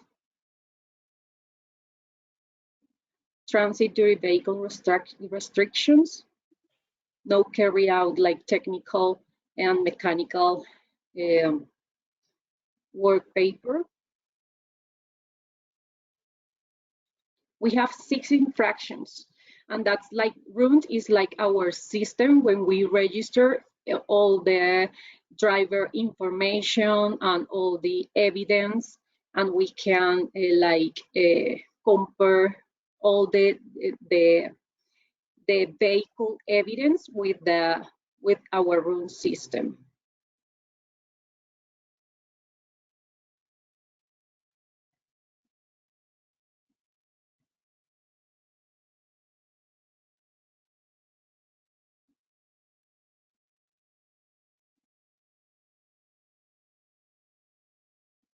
And here we have like the IP direction to have more information regarding these speed cameras. So as Bogota, we are working in different activities. However, we have some issues with the use of the camera, which have limited their effectiveness in the city. First is that the Constitutional Court established that a ticket cannot be given to the owner of the vehicle if it's not demonstrated that the owner was the driver who committed the fault. So our camera doesn't have like facial recognition. They only recognize like the plate and the type of the vehicle. So what we are doing is that if we notice some traffic offense, the owner of the vehicle is being contacted, and he may say or may not say that the charge and pay the fine. We have also some vandalization of camera during May and June in Bogota. We had some a social situation where we lost almost 30 cameras. We are now like in the process of the replacement, and in the meanwhile we are working with the remaining 40 cameras. On the other hand, thanks to the technology, we are collecting a lot of data that could be useful to develop prevention strategies to increase road safety. Now we are using these cameras to identify when and where do we have speeding behaviors by time and by road. And we are planning how can we use the information to develop a road crash prediction model or another tool to interact in a proactive way to prevent a road traffic crash. Well, I couldn't conclude this presentation without acknowledging the support of the partners organization of the Bloomberg Philanthropy Initiatives for Global Road Safety to develop our speed management. And of course, thank you very much for your attention. Thank you.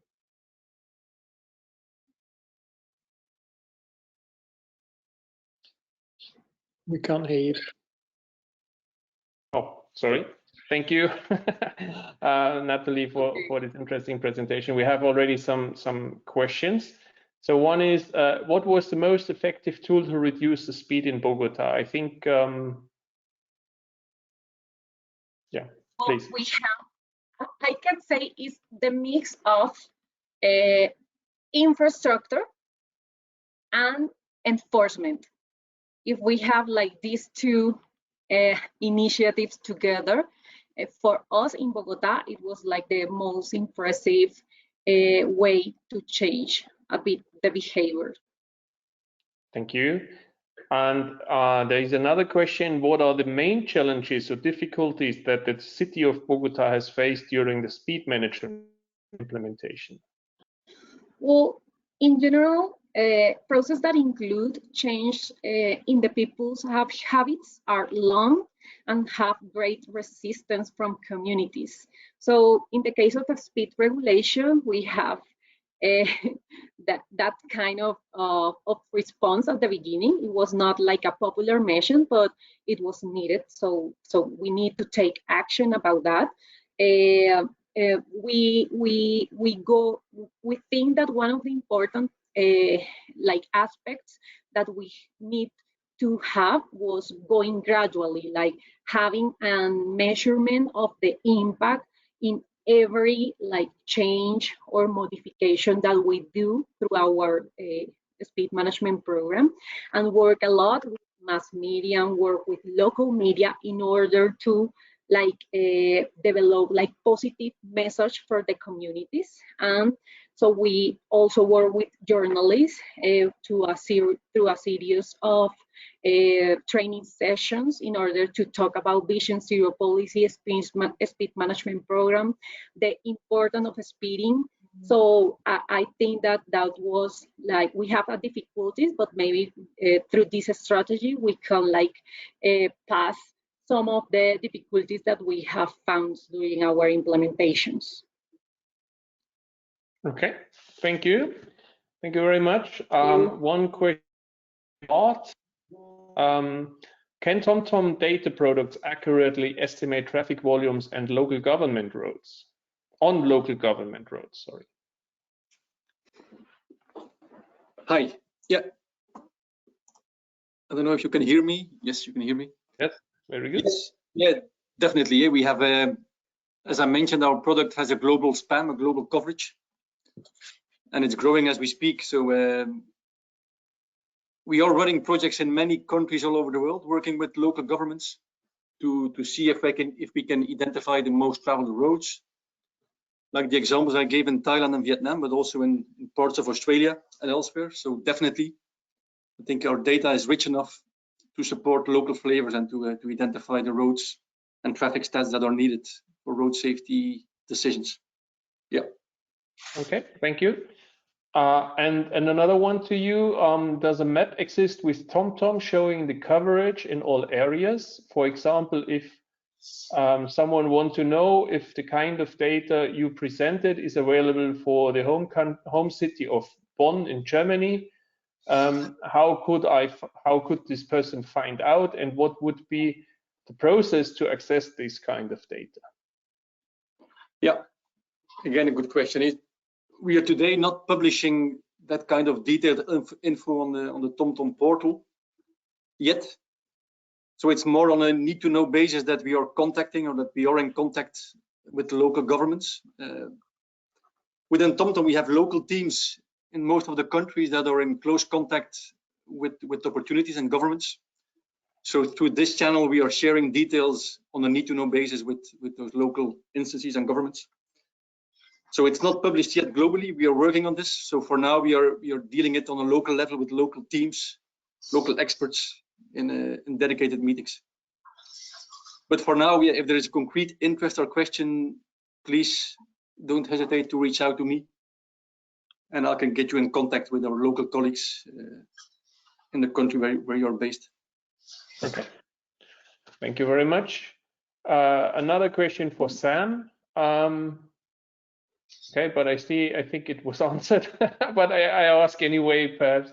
What is the difference between the telematic speed and the traditional speed?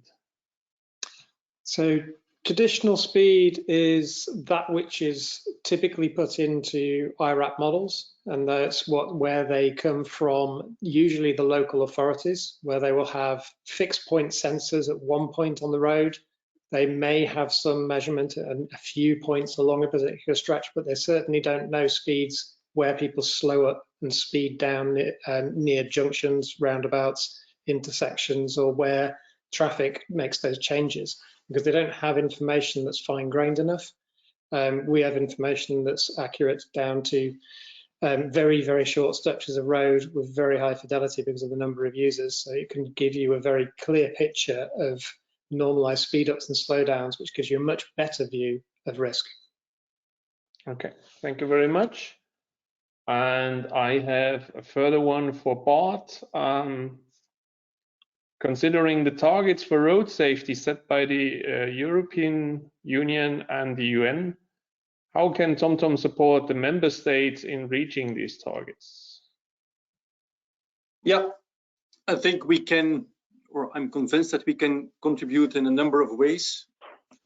On the one hand, we are building maps as map making experts that are containing road safety features that are needed for instance, our AZ maps that are needed for autonomous driving. But our maps also contain road safety features that are needed for our ADAS, or advanced driving maps. So some of these road safety features that we need for internal purposes can also bring value for external road safety objectives. So this is one angle. So from a maps perspective, we can help. Then secondly, yeah, we have quite a dense and rich traffic services portfolio. So we not only have real-time traffic data, but also historical traffic data that can help identify, for instance, the most traveled roads or the most risky roads based on different parameters. So also from that product angle, we can assist local authorities and help them to identify the most critical roads based on those parameters in terms of traffic density. And then a third subject or topic is our mobile mapping archive data. So mobile mapping data, images and sensor data are being collected for internal purposes and will be collected in the future as well. So as such, that rich data archive is instantly available for external use cases as well. And because of our relationship with tech partners like Anditi, who are just as TomTom iRAP certified, we basically have the proof that our data is capable for feature extraction, for extracting features that are needed for iRAP modeling for road safety projects. So also from that product angle, we can definitely help and propose hand in hand with our tech partners for MoMA data. Okay, thank you. I don't see any additional questions to the panelists, so I would thank you all four for these really very interesting and great presentations, and also iRAP for this fantastic organization of this forum today. And I think the last week also I had unfortunately not the possibility to join due to other meetings. So we are perfect in time, I see. So I would hand over to iRAP for the next steps. Thank you very much and see you soon. Thank you. Bye-bye.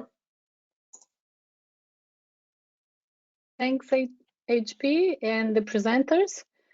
We'll have now a quick break to grab your coffee, tea, and come back in 10 minutes. I think we are quite on time, so let's keep like that, and we'll come back with 2 more sessions on fleets and crash prediction, and the closing session with the reflections for opportunities for road safety observatories and the future. Thanks for now. And in 10 minutes, we'll come back.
Hi, everyone. In 1 minute, we'll restart the webinar.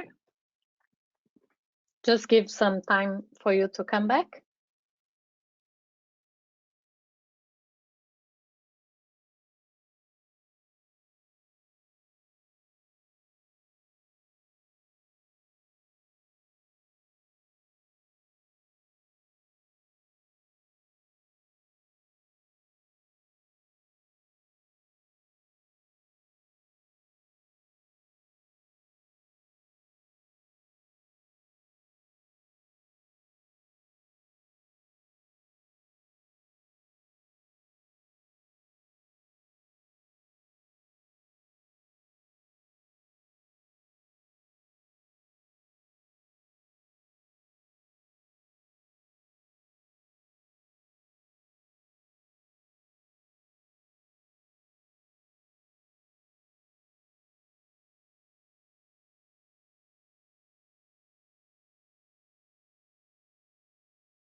So we'll restart our session. I just want to invite you all for the Asia Pacific Road Safety Observatory annual meeting. It will happen from 9 to 11th of November. So just watch out on their website, www.APRSO.org, for more information and access to registration there.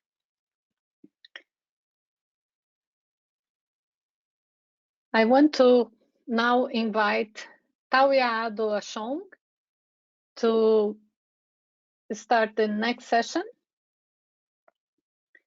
And Tawia is the pillar lead for road safety at Africa Transport Policy Program, and she will moderate fleets and crash prediction on this session. Tawia, mic and camera screen are yours.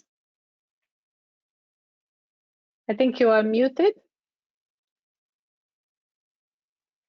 Okay, can you hear me now? Yes, perfect. Yes. Thank you. Good morning, everyone. It's my pleasure to moderate the next session on fleet and crash prediction. We have 3 distinguished presenters. 2 of them will be giving a discourse, and 1 will actually be making a PowerPoint presentation. So we'll start with the first one, David Bronston. David, if you could switch on your camera. So David is the president of Together for Safe Roads. His leadership for the past 3 years has helped to scale and sustain the global coalition's efforts to improve road safety and save lives. He's responsible for overseeing the organization's strategic direction on behalf of the Together for Safe Roads governing body and membership, implementing Together for Safe Roads supported local demonstration projects, and expanding the organization's work with large and small fleet operators, advancing Together for Safe Roads thought leadership, building key partnerships, and increasing the coalition's connections to the international road safety community. So David is going to talk a little bit about the Safe Roads Studio, and David, the floor is yours. Thank you. Great. Thanks, Suya, and thanks to Rob and everybody at iRAP and this great community that's joined today to share our collective stories about how we're working hard to solve this very difficult problem. Yeah, like Tuia said, my name is Dave Bronstein. I'm the president of Together for Safer Roads. Many of you won't know about us because we're a relatively new organization founded in 2014 in conjunction with the first Decade of Action for Road Safety that was initiated by the United Nations. And, but you know, let me tell you a little more about TSR. TSR is actually what we refer to as a corporate social accelerator. We're really a business coalition, and our business coalition's goal is to leverage private sector technology, data, and expertise to prevent traffic crashes, injuries, and fatalities around the world. The members of our coalition are leading businesses that really believe in giving back to their communities by getting involved in public-private partnerships that are road safety related. The program areas that we focus on serve 3 different constituencies, but often these constituencies overlap. The first constituency is city-based Vision Zero practitioners. The next one are fleet operators. And the third and very important last group is road safety stakeholders who want to accelerate promising new interventions. So when it comes to fleets specifically, and the topic we're here to talk about today, we believe that fleets are very much an underappreciated part of the road safety community. The best fleet operators go to great lengths to create safety cultures that transcend simplistic approaches that overly rely on disciplinary action to curb risky driving behaviors. The best programs fuse vehicle safety technology with real-time collision avoidance solutions and timely safety performance indicators, and fuse those with driver training and organizational leadership development from top to bottom. Within the vehicle safety realm specifically, we see a lot of evidence that advanced vehicle safety technologies like telematics, blind spot sensors, forward collision warning systems, stop arm cameras, and pedestrian detection systems have great potential to preserve life and limb. That said, we recognize that we're all on a journey here. And in order to maximize the contributions of fleet operators and fleet safety experts, we felt that there was an opportunity to actually close the gap between everyday fleet safety needs and tomorrow's solutions. So in 2019, with the support of our board, we created and launched something we called it Safer Road Studio. And within that construct, we have something we refer to as the Vision Zero Fleet Lab. So this new innovation program is for any public or private sector fleet that wants to help define the future of fleet safety and take the first steps to realizing the promise of these new fleet safety solutions. Through collaboration, our goal for the studio and the lab is to accelerate access to safety resources, expertise, and solutions to reduce fleet-related crashes, injuries, and fatalities faster than ever.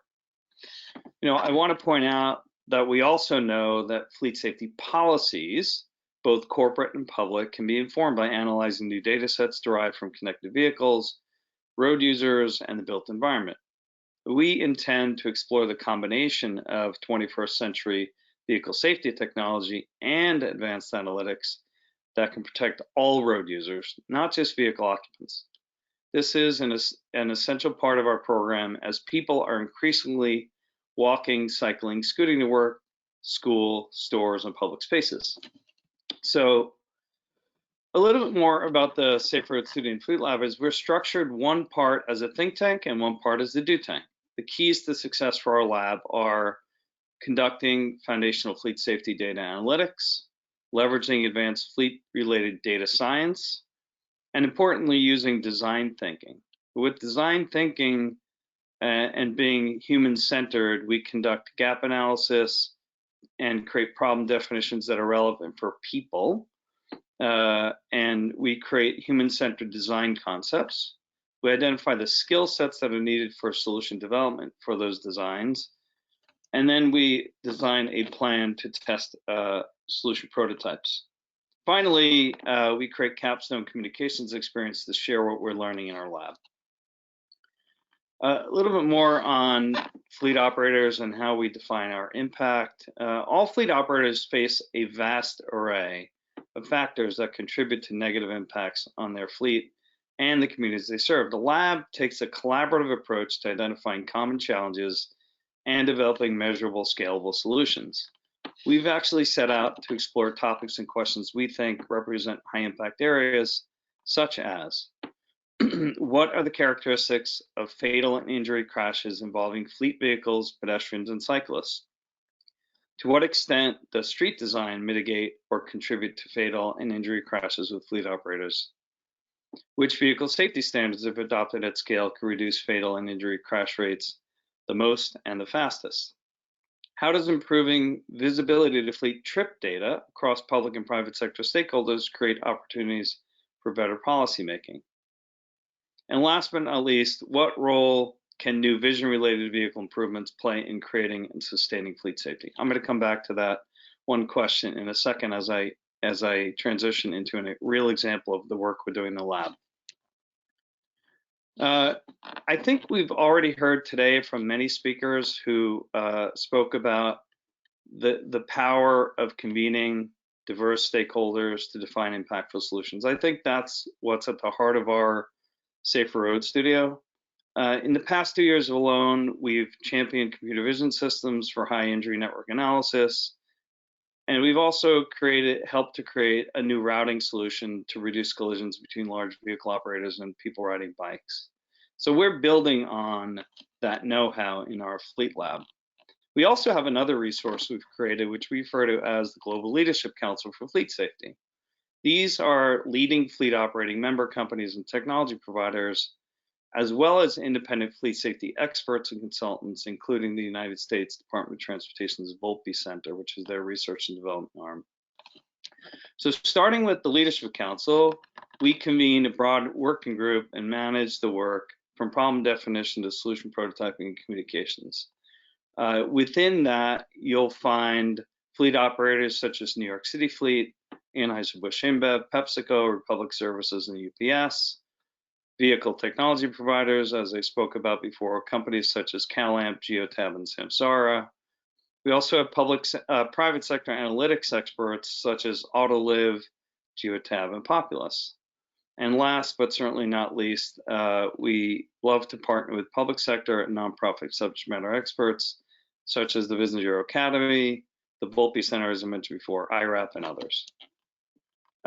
So with that as background, and I know that you're running out of time here, and I don't want to take up time from the other presenters. I just want to share with you an example of the work that we've done recently in our fleet lab. So when we convened our Global Leadership Council for Fleet Safety, along with some of those other experts at the early part of 2020, actually the summer of 2020, so the pandemic had already set in, we did all of this virtually. We set about to do an ideation session and do a virtual design thinking phase of our program with fleet operators. And as we were going through that ideation session, one topic kept coming to the fore that led us to the solution development phase. And that topic happens to be driver visibility. Despite the fact that in many cases, we often look at drivers as being responsible for issues that happen on the roads, and rightly so. What we learned from our fleet operating members and this group that we convened was that it is not just the driver's responsibility, but they have vehicles that they're operating in that have shortcomings such as blind spots. So what we subsequently did was we sourced a solution that will allow those drivers to see with better precision and earlier the types of road users that are around those vehicles. And we're partnering with a startup out of the UK based in the UK called Humanizing Autonomy. What is really, really compelling about this collaboration is that Humanizing Autonomy is not just focused on seeing objects, but they're also focused on seeing vulnerable road users. That is the most interesting part of this project, because this new computer vision system is specifically being tuned to understand human behaviors around vehicles and help drivers to spot those individuals more quickly and prevent collisions with individuals and vulnerable road users. So we're in the middle of that process right now, rolling that technology out onto 5 different fleets in 4 different cities, including 3 in the United States and 1 in Mexico. And we will be developing a data set and some experience base with that new technology to prove one way or another how it could help to understand vulnerable road user behaviors as they come in contact with large vehicles. And then we will share out with the road safety community how that project is performing when it comes to road safety. So I look forward to sharing more information about what we call our Truck of the Future project and how we're using human-centered AI to protect vulnerable road users around large vehicles. And I'd be happy to take questions about that later. Thank you.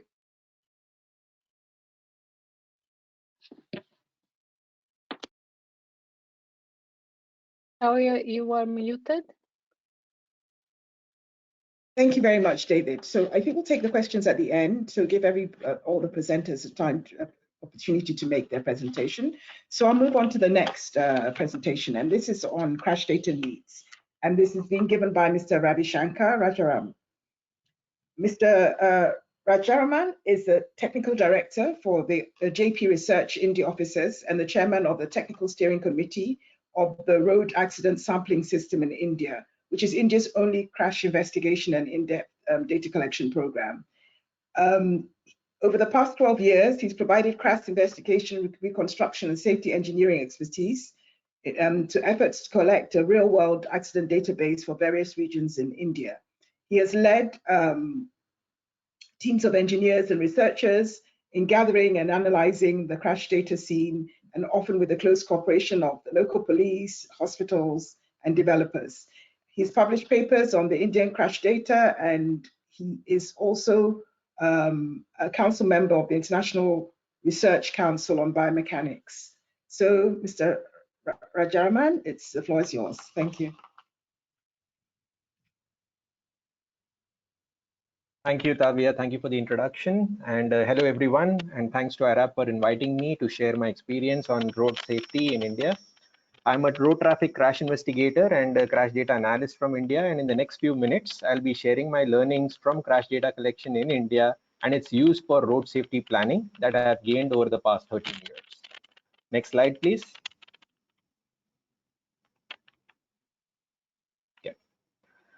So we all know that police data is the most common source of crash data. In India too, police reports are a good source of information about crashes. These reports provide a long summary of the crash, and my team and I extract detailed information from these descriptions to analyze the crash. We are able to code variables such as GPS locations, road data collision partners, secondary events such as runovers, and also what the road users were doing prior to the crash. Unfortunately, police reports are focused on allocating responsibility of the crash amongst the participants, and it is very rare for a police report to identify road engineering and vehicle engineering issues in a crash. Next slide, please. So to take care of this limitation in police data, my team and I conduct on-site scientific crash investigations and collect in-depth data. The data collection involves detailed examination of the crash scene and the vehicles as close to the time of accident as possible. Data is also obtained from victim interviews, injury reports, and CCTV footage.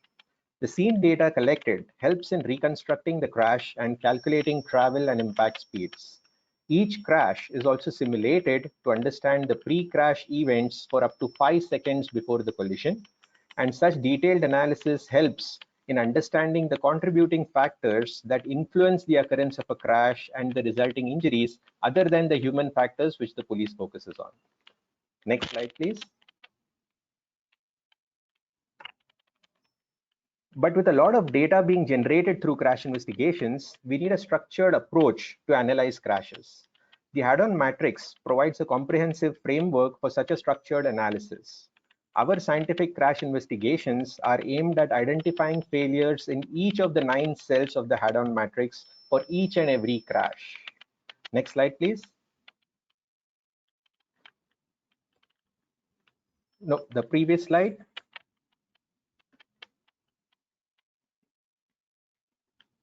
Just tap once. Yeah. So for the previous crash example, the scooter being driven in the wrong direction of an interchange is a failure in the pre-crash phase under human factors. But this failure has also been influenced by poor road marking and signage on the interchange. And most importantly, the pre-crash infrastructure factors of median plantation on a sharp curvature have reduced the sight distance for both the drivers. If both drivers could see each other approaching well in advance, they could have tried to avoid the crash and mitigated the injuries. Based on this Hadron matrix analysis, you can also plan on preventing future recurrence of such a crash at this location. The Hadron matrix breaks down the crash problem, and we can then decide who and how will the problem be addressed. Now imagine if we could have a Hadron matrix analysis for all crashes in the country.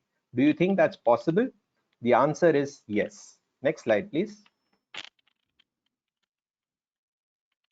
Statistics allows us to use in-depth crash data findings from a sample of crashes and project it to police-reported crash data at a local, state, or national level. Over the past decade, we have created and refined statistical methodologies to identify, estimate, and report the magnitude of problems on Indian roads. Recently, we have published a report based on crash data collected during the period of 2011 to 2019. I will share some of the findings with you. Next slide, please. So here we have the head-on matrix again. Next slide, please. And here are the results for the national projection of the head-on matrix contributing factors for all crashes in India during the period of 2011 to 2019. These projections indicate that while human factors account for over 90% of the crashes, that's the well-known knowledge we have from all countries, infrastructure factors in India have influenced over 60% of these crashes. Next slide, please.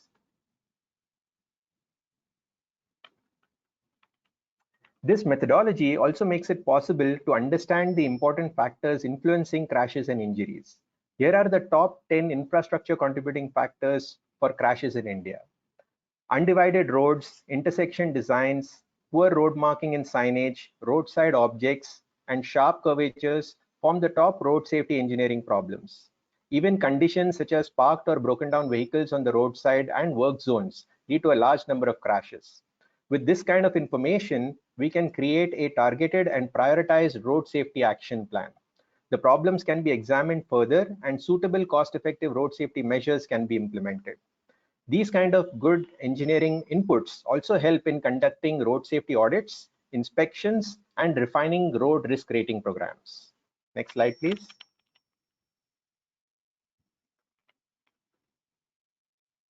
Using such data-driven and evidence-based methods, we have successfully demonstrated use of good quality crash data for enabling road safety stakeholders to reduce fatalities in city roads and high-speed highways in India. More importantly, scientific crash data measures the impact and provides evidence of what worked and what did not.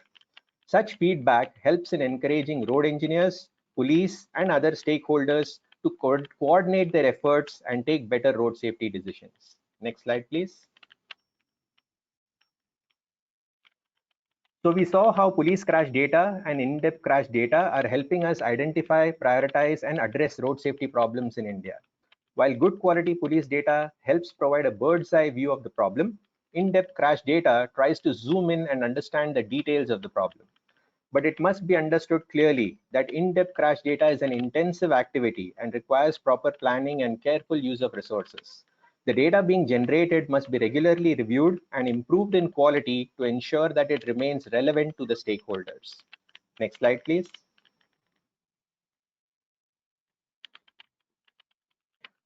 I hope I have been able to convey why scientific crash data is needed for road safety planning, especially for India and other countries where lack of crash data impedes road safety efforts. It is important that each country should invest in studying real crashes and real people and promote data-driven decision-making in road safety. With that, I conclude my session. I also wish to acknowledge our RASI sponsors, clients, and friends in the government and other non-government organizations without whom this work would not have been possible in India. We also look forward to the current decade of action being a decade of data-driven action.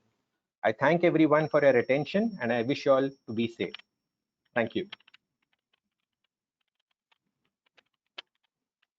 Thank you very much, Ravi Shankar. So we'll move on to our final presentation, and this is from Tom Lopez. Tom is the Managing Director of Corporate Safety and Dangerous Goods Program at FedEx Express, based in Memphis, Tennessee. He's a veteran of 37 years in the company, and he's responsible for all aspects of employee and vehicle safety for USA, including over 100,000 employees and over 1 billion miles driven every year. He oversees safety for 30,000 vehicles and over 50,000 drivers annually. As the managing director, his responsibilities include the oversight of corporate safety for domestic operations.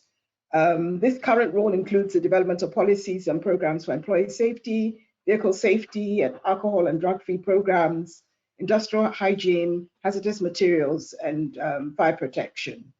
So Tom is going to speak a little bit on fleet data and health and safety. Tom, the floor is yours. Thank you very much, and good afternoon, good morning to everyone. So, yes, so I'm responsible in the United States for health and safety, and we do have over 50,000 drivers in the United States, although we have well over 200,000 drivers across the globe. So our company has invested heavily in telematics and technology in the United States in our fleet, with the goal of eliminating all accidents that have fatalities, as well as trying to drive down to zero accidents involving pedestrians and bicyclists. You know, we have an extensive training program that we've had for many, many years, and focused on defensive driving. And even when we have that, though, we do expect, you know, that all drivers, especially new drivers, are going to be involved, hopefully, in only minor incidents and accidents in the early part of their career.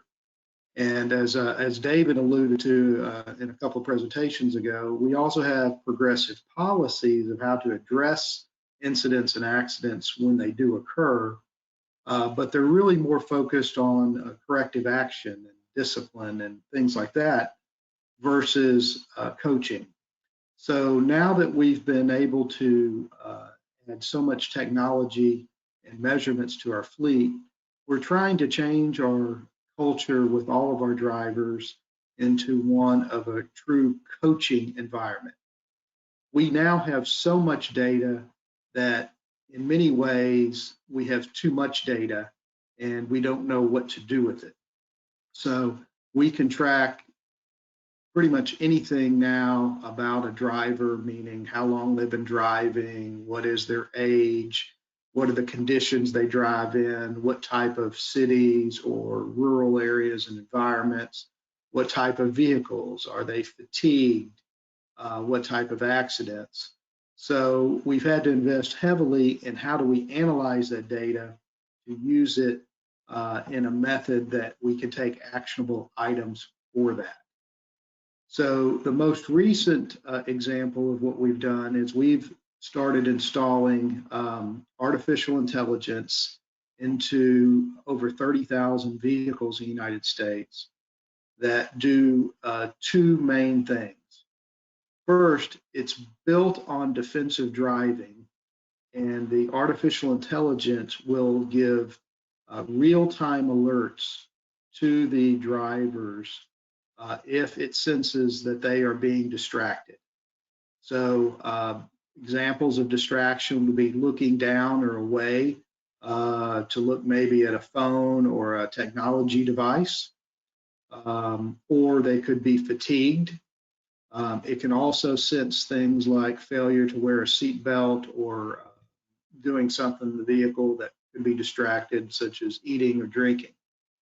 And these real-time alerts will allow the driver, without any other interaction from management, to alert them to that in a progressive manner.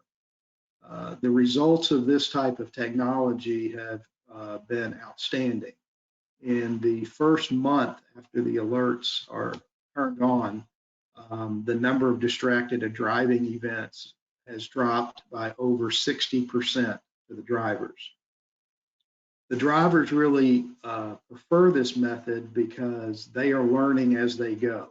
Many of the incidents and distracted driving are due to simply bad habits and unaware of what they do and probably do every day. And so allowing them to coach themselves with the alerts allows them to change their own habits every day and become better defensive driving. Then secondly, the artificial intelligence also will capture all of these events, both outward looking in the environment as well as inward looking, and the drivers every day can review their own work after they finish and be coached by experts, their managers, and other drivers on how to improve their performance. This is no different than any other type of athlete or professional getting daily feedback to help them improve. And so the focus has shifted from one of being progressive, if you want to call it discipline and accountability, to one to have an ongoing path to coach the drivers every day by being able to observe their own work. It would be very similar to, like I said, an athlete or someone who after a match or a game would review their own videos to see how they can improve the next day. It's very important that we do this in a manner that the drivers view it as a trust and as a true coaching opportunity to help them, to protect them. Obviously, the benefit to them is that we want them to come home after work in the same manner that they arrived for their family and friends and everywhere else. And so giving them the tools and the immediate feedback to improve has become invaluable, and the investment we've made in this type of technology will pay for itself 100-fold. In the end, the value obviously to the company is protection of not only the drivers, but our brand as a safe operator in the communities we have, and also resulting in fewer accidents and fewer fatalities. So trying to make it personal to the driver and why it's important that they exhibit these defensive driving techniques and giving them that feedback is our ultimate goal.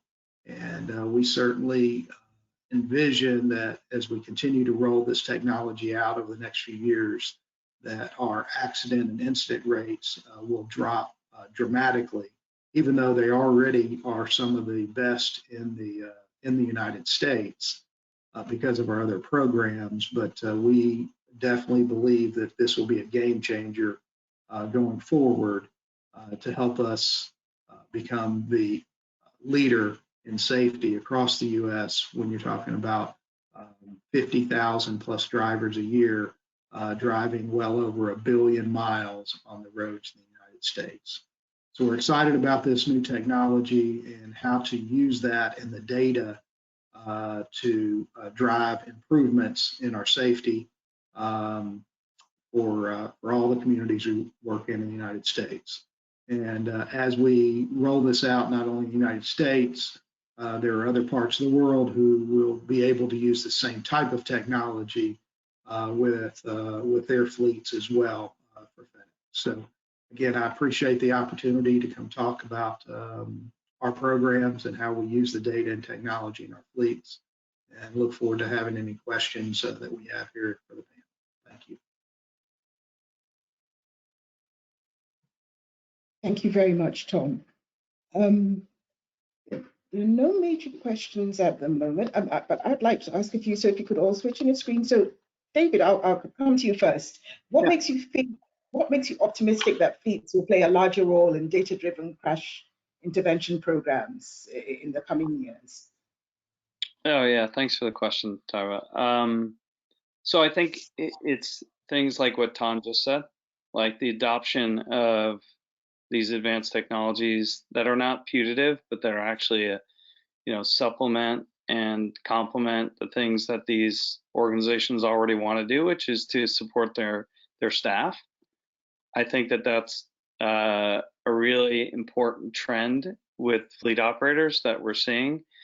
And I think it's trickling down not just from large organizations like Tom's, but into smaller organizations that also see the value of being responsible operators. So the motivation is really there, and the technology is coming at the same time, and I think that's very positive. I also would like to say that I think companies like Tom and others are willing to share their experiences with others so that the entire fleet operating community can be safer. So this isn't just FedEx working on behalf of FedEx, but FedEx is here talking about it, and our members are also collaborating on these Safer Road Studio collaborations so that we can solve problems at an industry-wide level, not just within our four walls. So I think that's very encouraging for the road safety community, and I think that's going to accelerate even more in the future. Thank you. Tom, would you want to add a bit to that? Absolutely. So as we've rolled this out and talking with other companies and groups that are involved in this, it's definitely the movement in the United States to move toward this use of technology. Obviously, the United States has a very advanced, highway and interstate system, but we still have way too many fatalities. And so by using this, by private companies like ourselves, law enforcement is using these, as well as trade associations and all that. We all know that we can make our communities safer. Some of the technologies today are incredible what they can do, especially in pedestrian and bicyclist safety and things like that, that are becoming, as many of our large cities are moving more to that type of city structure. And so it's exciting to see the improvements we're seeing in fewer fatalities and fewer serious accidents. Absolutely. So a question has come to both of you, Dave and Tom, and then I'll come to you, Ravi Shankar. So the question is, do you see companies willing to share safety critical data to be both a provider and user of big data? Start with you, Tom, and then I'll come to you, David. Yeah, absolutely. I mean, we participate with groups like the American Trucking Association and other government organizations as well, and help provide that data that we have. And I think that's becoming much more open to do that than we were just a few years ago, because I think we all learn from each other. I have, obviously FedEx has a lot of big competitors but it's interesting when it comes to safety, we all have the same goal, and we actually collaborate together, even though we compete for customers and things like that. And it's similar to the way the airlines have done now, is right, that many of them share data across on the airline safety part, even though they're actually competitors for the people flying. Yeah, I think Tom hit on it at the end there. I think that you're seeing more of an aviation type approach in the fleet operating community, and that's accelerating. I'd also say, if you tie this back to one of the earlier discussions, I think it was the Bottonar Foundation was talking about how much data is required to make AI work properly.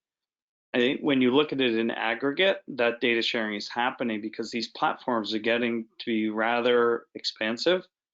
And so the kinds of things that are being learned across fleets, because the solution providers are actually in many, many fleets now, that collective is driving a lot of learning through AI that benefits the whole fleet operating community. So it may not happen in the old ways, let's say, where you're sharing a report or something, but it's happening through the platforms. And with the kinds of guidance that we're getting from organizations like Bottonar Foundation, say, look, we need to be careful about how we deploy AI so that it actually delivers the social value that we know it can.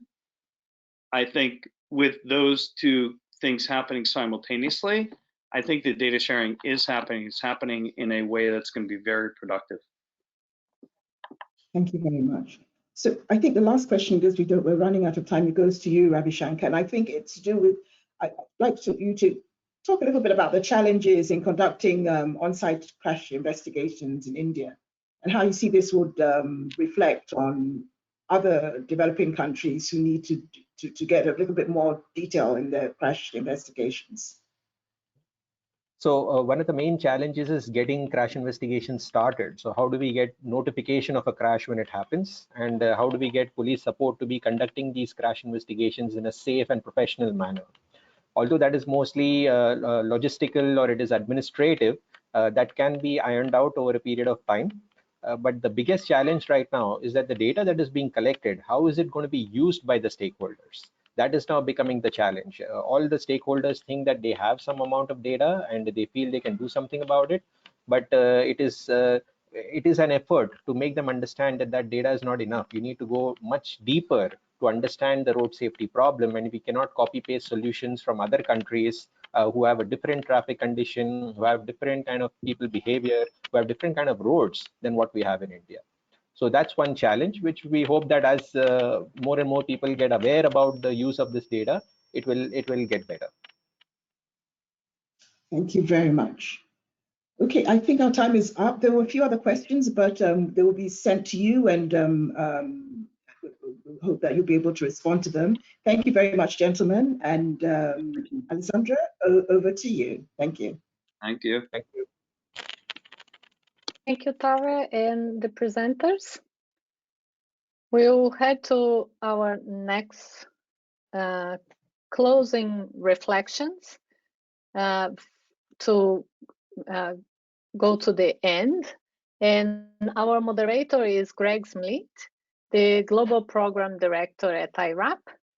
Greg, the screen is yours. Thank you very much, Alessandra, and thank you everyone for joining the innovation workshop and staying on to the last session. Thank you also to the speakers who've spoken so far today. It's been incredibly interesting. So in the opening sessions of day one of the innovation workshop, we heard from some of the road safety observatories about the critical role that they will play in measuring and managing infrastructure safety performance and progress right throughout the decade of action. In this session, we're going to have a chance to hear a little more from them now that we've all had the benefit of seeing the presentations over the 2 days and hearing how data is being used in new and in innovative ways. So to get started, I'd like to firstly introduce our panelists, and perhaps as I read out your name, you'd like to turn on your camera. So first we have Alvaro Gomez Mendez. He's the Secretary of the Ibero-American Road Safety Observatory, or OISEVI. Welcome, Alvaro. Liliana Cella is the Secretary of the Western Balkans Road Safety Observatory. Welcome, Liliana. David Shelton is from the Asian Development Bank. He's the Secretariat Lead of the Asia Pacific Road Safety Observatory. Hi, David. And Tawia, we've got you back in front of the camera with the microphone. You're recently the pillar lead for road safety at SSATP, Africa Transport Policy Program. Hi, Tawia. And Peter Witten, who is the Secretary of the European Road Safety Observatory. Hi, Peter. And last but not least, we have Erekle Keshereshvili from the Eastern Partnership Road Safety Observatory. Hi, Erekle. So to get started with this question, I'm not going to hog the microphone for too long. I really want to give the chance for you to speak and share your thoughts. What I'd like to do is invite each of you in turn to say a couple of minutes, perhaps, about what you see the opportunities for your road safety observatory from the presentations and the information that we've seen over the past 2 days. What really are the opportunities that grab you and see where you see there's a great chance for you to work with your member countries to harness the information that we've seen. So perhaps I'll begin with Alvaro, if you'd like to take the microphone and share your thoughts. Thank you, Greg, and good morning or good afternoon to everyone. And of course, I'd like to start congratulating all the people that have made this workshop happen with their hard work, and all the speakers for their fantastic presentations. And of course, I'd like to greet my colleagues from other regional observatories. I think that we have seen many interesting ideas and methods during these past 2 days, and the challenge for us now for regional observatories is to figure what to make of them. So I think that, well, just I believe that one thing to bear in mind is that the philosophy of regional observatories is pretty much the same as the Musketeers had, one for all and all for one. So our instinct is to look for cost-effective methods that can be applied to all the countries that members. And this influence the way that we analyze this kind of input. Of course, there are other roles that the observatories can play. They can disseminate best practices or promote pilot projects in individual countries, and or maybe act as contact points between countries and private and public organizations. That these are the type of things that I think I believe that we need to think about after the workshop. Sure, I think that besides getting crash data right, which is for us our top priority, I think that it's very important to monitor the 12 voluntary performance targets of the UN, and I think that our efforts should begin with that. So again, I think that there are many valuable inputs from the workshop, and they will allow us to look at the future with a more wide range of possibilities. Thank you. Thanks, Alvaro. I'll just say to the entire audience as well, after we do this first round of questions, if you have questions that you would like to put to the panelists from the Road Safety Observatories, please do write them in the chat, and we'll try and put them. So Liliana, can I turn to you as one of the newest Road Safety Observatories? How do you see these opportunities? Yes, thank you, Greg, for giving me the floor, and yes, thank you very much to all the iRAP colleagues on this fantastic event here, and for the huge preparation work that they have organized these 2 days. I would say that big data and artificial intelligence will play a very lead role in supporting governments and the countries itself for developing the road assessment programs.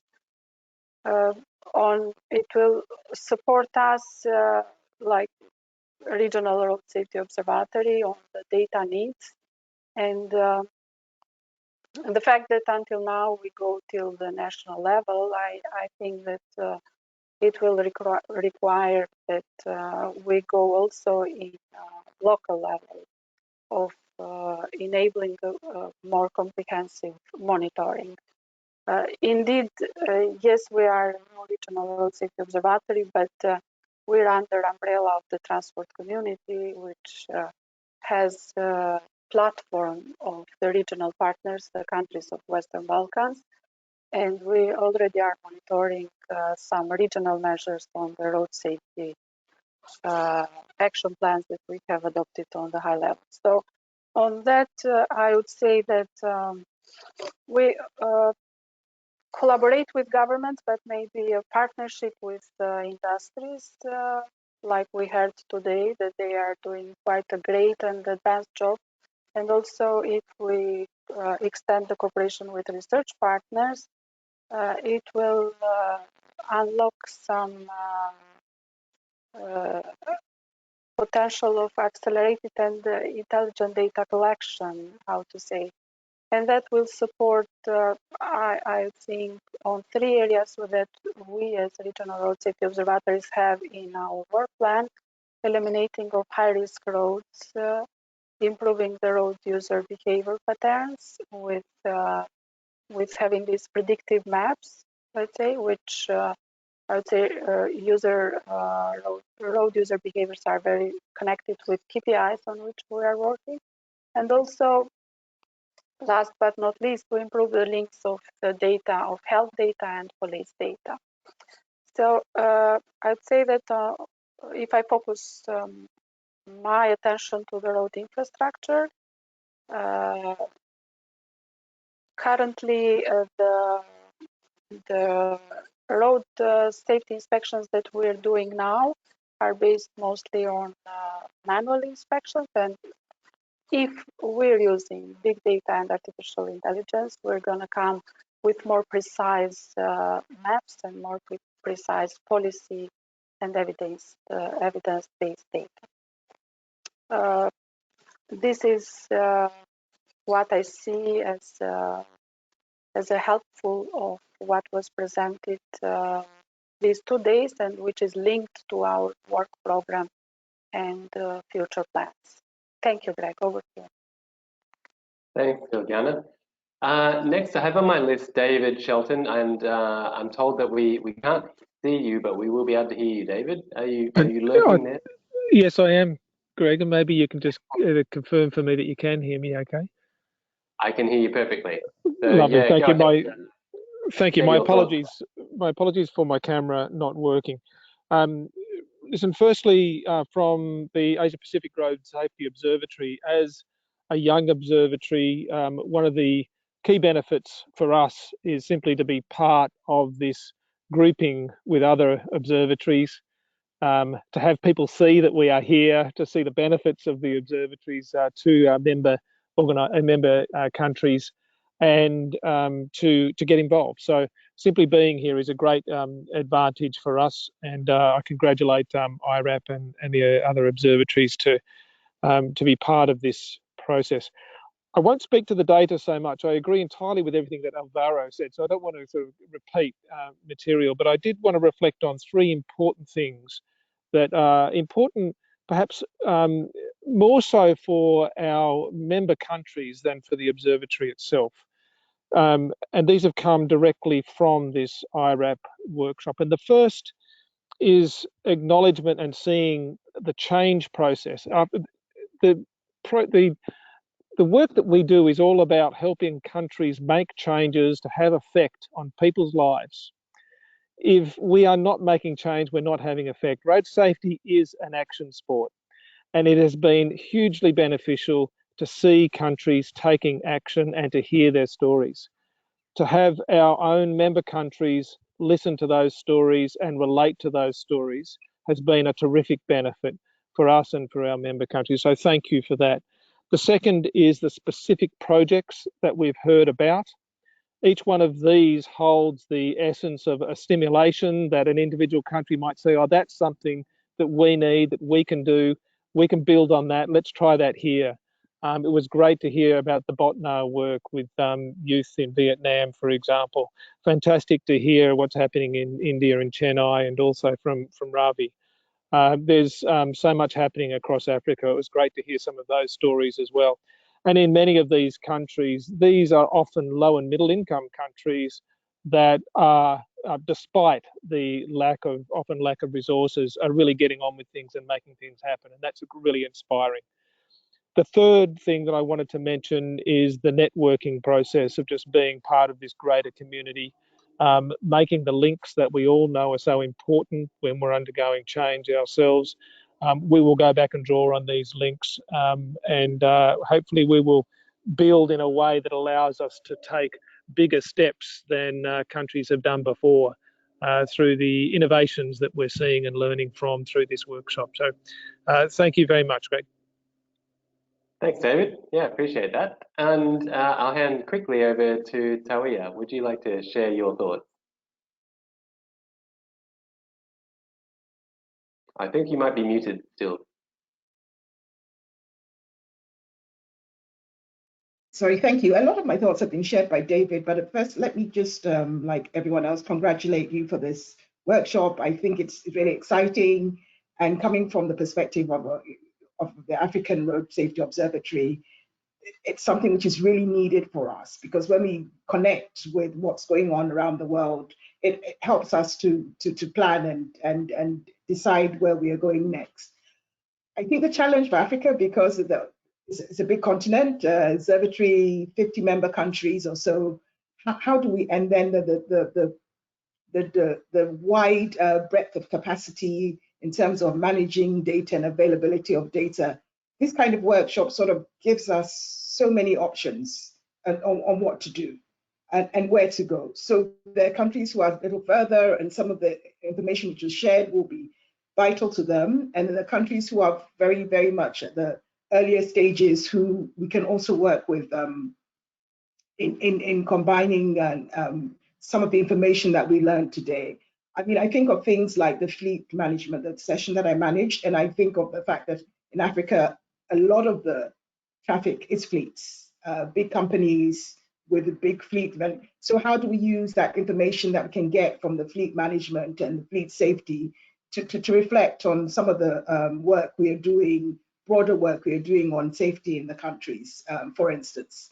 And how do we continue to network? How do we make sure that little countries where they have very little data, very little information, very little capacity, how do we find a way of leapfrogging with some of the innovations that we've seen over the past 2 days, and use that information to draw down and make build our strengths in managing our data?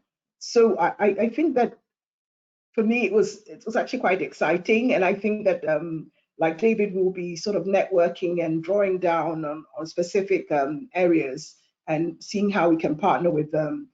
We have a work plan for the program for the next couple of years.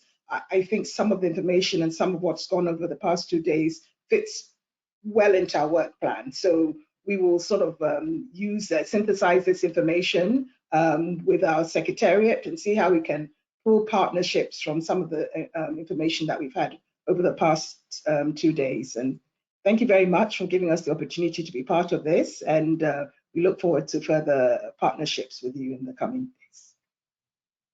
Thanks, Talia. And I'll hand over to Peter. And Peter, directly, I know that you're at the end of the list there, so I hope there's still something left that you can feel you can add, but I'm sure you can. So yeah, I'll hand to you, Peter.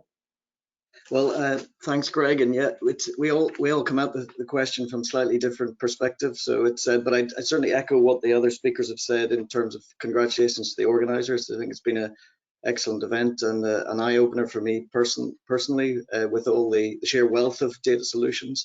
Just to, I mean, we're in the EU, we're in a slightly, well, I suppose we're compared to some of the newer observatories, we're in a very sort of privileged position in that we have a rich data source database going back almost 30 years with harmonized disaggregated data for the million crashes that take place every year in our member states.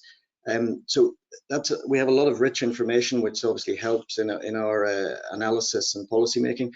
But I think this is the workshops illustrated just how much how much the sheer wealth of data that could complement our existing data, and I think it's clear it'll play an increasing role in the future. I was also struck by having worked with sort of traditional administrative stats for a long time and the usual time lags, how much information is available in real time. So I think that's a real game changer as well. And just to pick out a few examples of the big data of some of the many tools that were presented, I think the amount of new exposure data that's available, so distance travel for all sorts of different vehicles, is a very interesting new sort of tool for us. We're also gathering data, as Liliana mentioned, on key performance indicators, and one of those is on infrastructure. Similar to, so we'll be collecting data similar to the UN targets 3 and 4 that have been mentioned. So I think ARAP's work and some of the other tools here are of real interest. And we're also working then with our member states on network-wide. The member states have to produce network-wide road safety assessments of their infrastructure by 2024. Now, our countries are free to decide on the sources used, but we're working with experts to provide guidance on the methodology, and I think the benefits of some of the tools that were shown during the workshop are obvious. So some of the predictive crash maps, not just for cars, but also for vulnerable road users, which is obviously an increasing area of interest. So I think there were so many tools that I thought, yeah, that would be very useful. I think at the same time, it was very useful to hear about the numerous challenges that exist, which are open questions for us. So cost of the data access, privacy, provision of support, I think, for users, and then all of whether the data are, how reliable are they, how sustainable are they, and from an observatory point of view, how comparable they are between countries. At the same time, I think it was useful that a lot of the speakers touched on possible solutions. And things like economies of scale is one interesting avenue, I think, to explore, obviously, for the cost of the data. And I think it was last week, Holly showed how agreements to access and share data were already in place. So I think that was very reassuring. And just another, I mean, practical issue for us as an observer in observatories is how we sort of marry these complementary data sources with our existing tools. I think as in the last session, Tom Lopez from FedEx said that there's so much data is available. There's a real need to be selective on what we use, and then to support and train people on how to use this.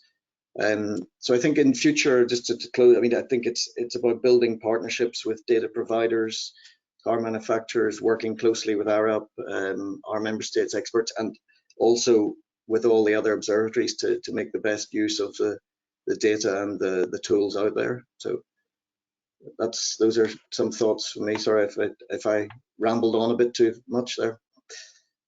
No, I don't think you did. I think it was excellent, very helpful and good insights. And in fact, I think there's some key themes that are obviously coming through from all of you, which I think is good fodder for us to work on into the future as well. But I'll hand over to Rekle to give us your thoughts about what opportunities you see.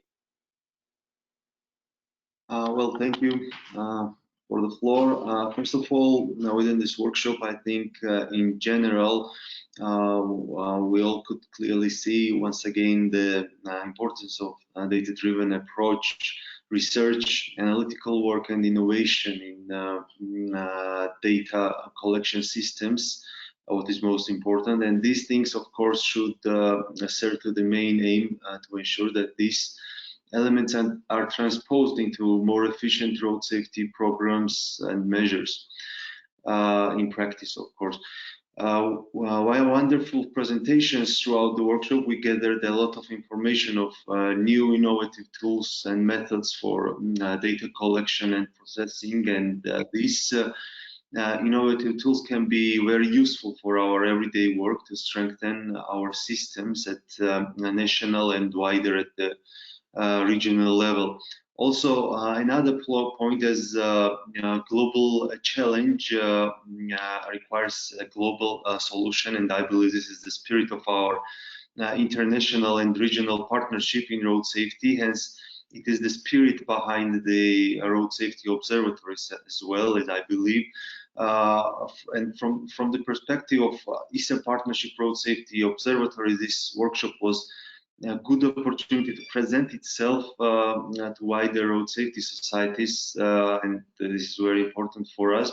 And also, since this observatory is a new player at the global and regional stage, we also try to learn from other observatories' experience, and also on some of the information and usage of the iRAP tools, which can be very useful for us, especially in the initial phase after our observatory will be officially launched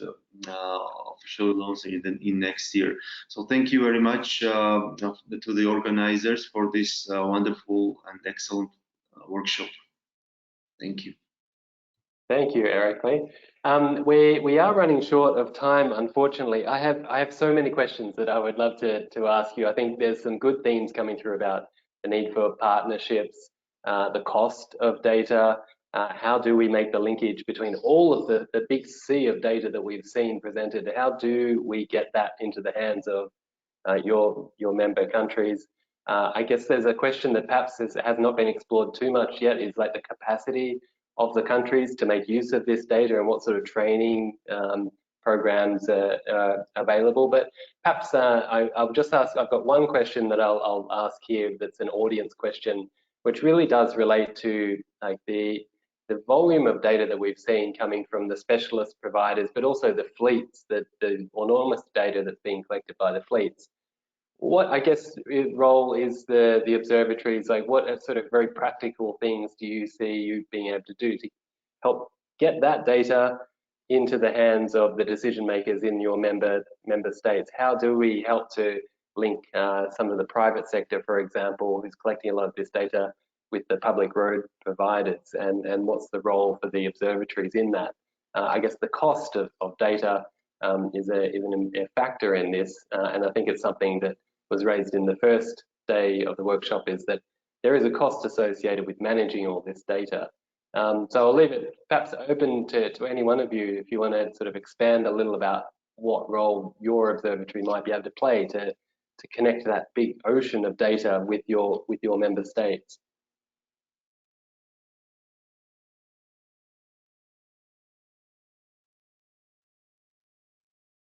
Greg, Dave Shelton again here, and I'll give a quick response. A key role that APRSO is looking to play is to strengthen the foundational road safety management capacity for data, sustaining effort on data. There was some great comments earlier we heard today about the challenges of dropping new technologies or new data sets into communities that can't actually maintain them, and there's little benefit in the long run of doing that. So one of the things we're very interested in is helping with the progressive build-up of the capacity, such that when this data is provided, that there is a sustainable capacity to maintain the data, build on it, and use it.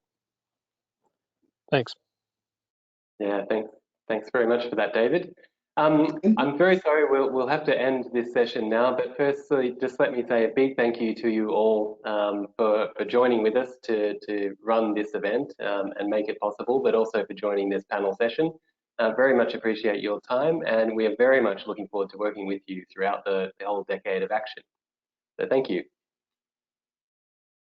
And while you are moving your cameras off, I also have the role of doing the summary of the day and the closing comments, so I'll take just a minute or two to do that.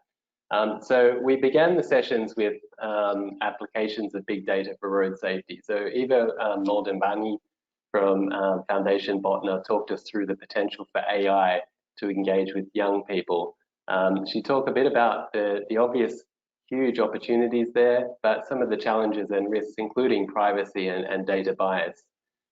Miriam Siddiq and Shanna Lucchesi from iRAP and AIPF talked about the use of big data and the creation of a youth engagement app that will really give a platform for young people to advocate for safety and have a really meaningful part in design and implementation of safety interventions. We heard from Raj Cherubal on innovative approaches for livable cities, focusing on Chennai, really looking at reinventing many of the streets and especially providing the infrastructure necessary to support walking, bicycles and buses. And a very practical example about how data is going to be collected in a very large way, but used very quickly to be put into action.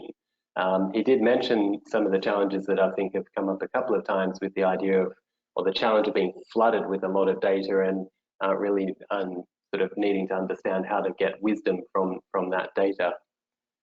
We then moved into a section about telematics and speed data solutions, and I think a lot of you will join with me to say some of the volume of data that's being collected is really, really eye-opening.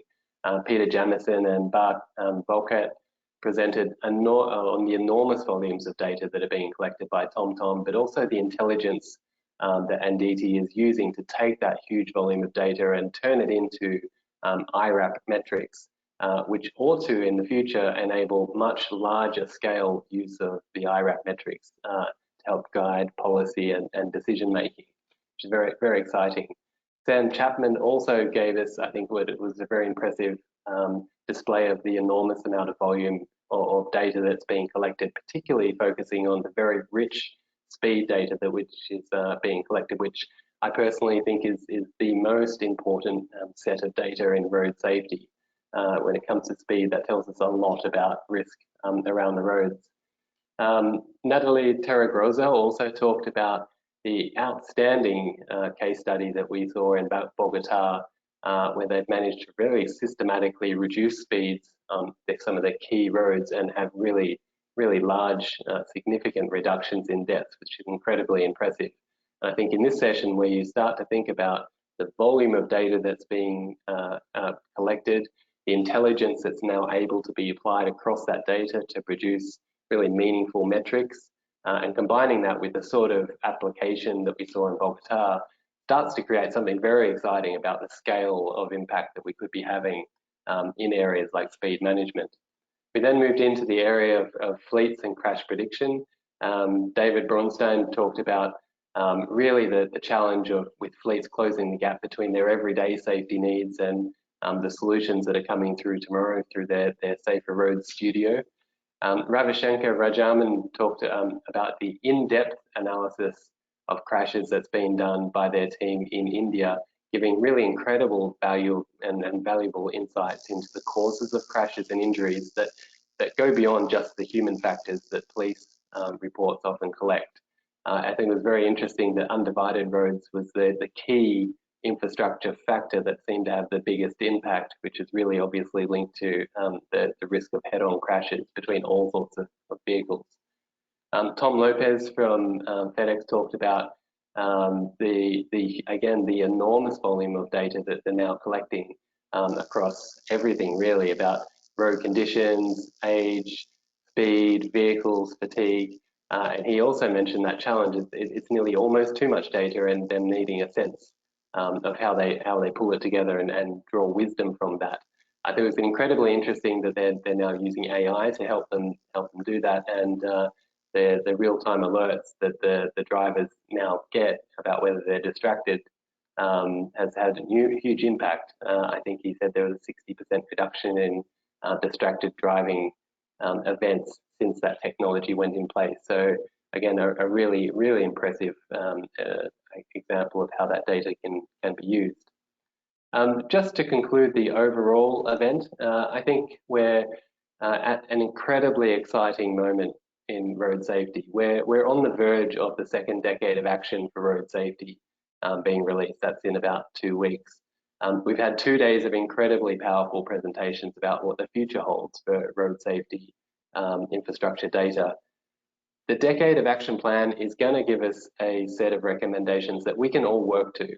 It's going to be incredibly important that we all, whether we're in government, the private sector, civil society, NGOs, research institutes, that we all get behind that and really encourage countries to adopt those recommendations and bring them and the global road safety performance targets into their own national and local plans.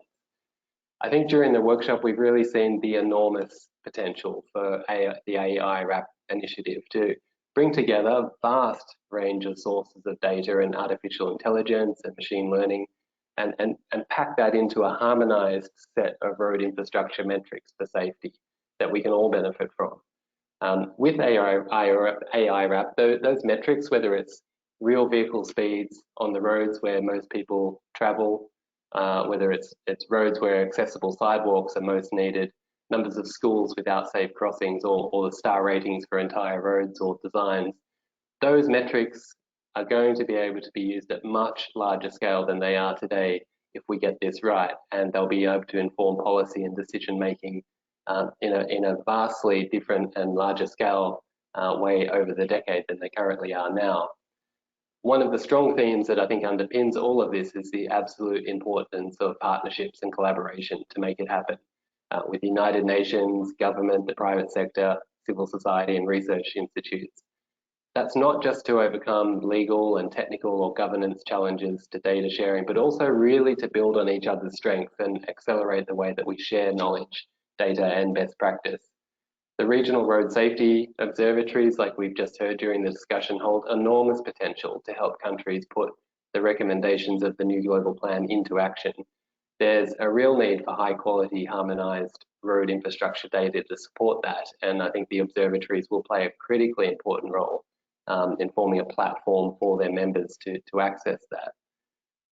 We have all been set the target of halving deaths and injuries by 2030. If we achieve that, and if we achieve if we achieve the global road safety performance targets for infrastructure alone, we're going to save about 450,000 lives a year. Our smart use of data throughout the decade is going to be absolutely central to that. So I very much look forward to us all collaborating and working together on that. I think the data and the initiatives that we've seen over the past two sessions or 2 days really do help us chart a way to see how we can make this enormous impact on road safety that's needed. With that, I'd like to thank everyone who's taken part in the innovation workshop. I'd especially like to again thank our partners, OISEVI, SSATP, the Asia Pacific Road Safety Observatory, the European Road Safety Observatory, the Western Balkans Road Safety Observatory, and the Eastern Partnership Observatory. Also, of course, the FIA Foundation, World Bank, Global Road Safety Facility, the FIA, and the Asian Development Bank, who are very much very strong supporters of the observatories and the work that we do at iRAP. Also, I'd just like to say a very special thank you to Judy Williams and Alessandra Francoya from the iRAP team for putting in so much hard work behind the scenes to make this happen. Thank you very much. And just before we leave, I would like to remind you that when we finish, you'll have the chance to participate in an evaluation of the session. We'd really appreciate you taking the time to answer a few questions that will help us understand how we can make this even better in the future.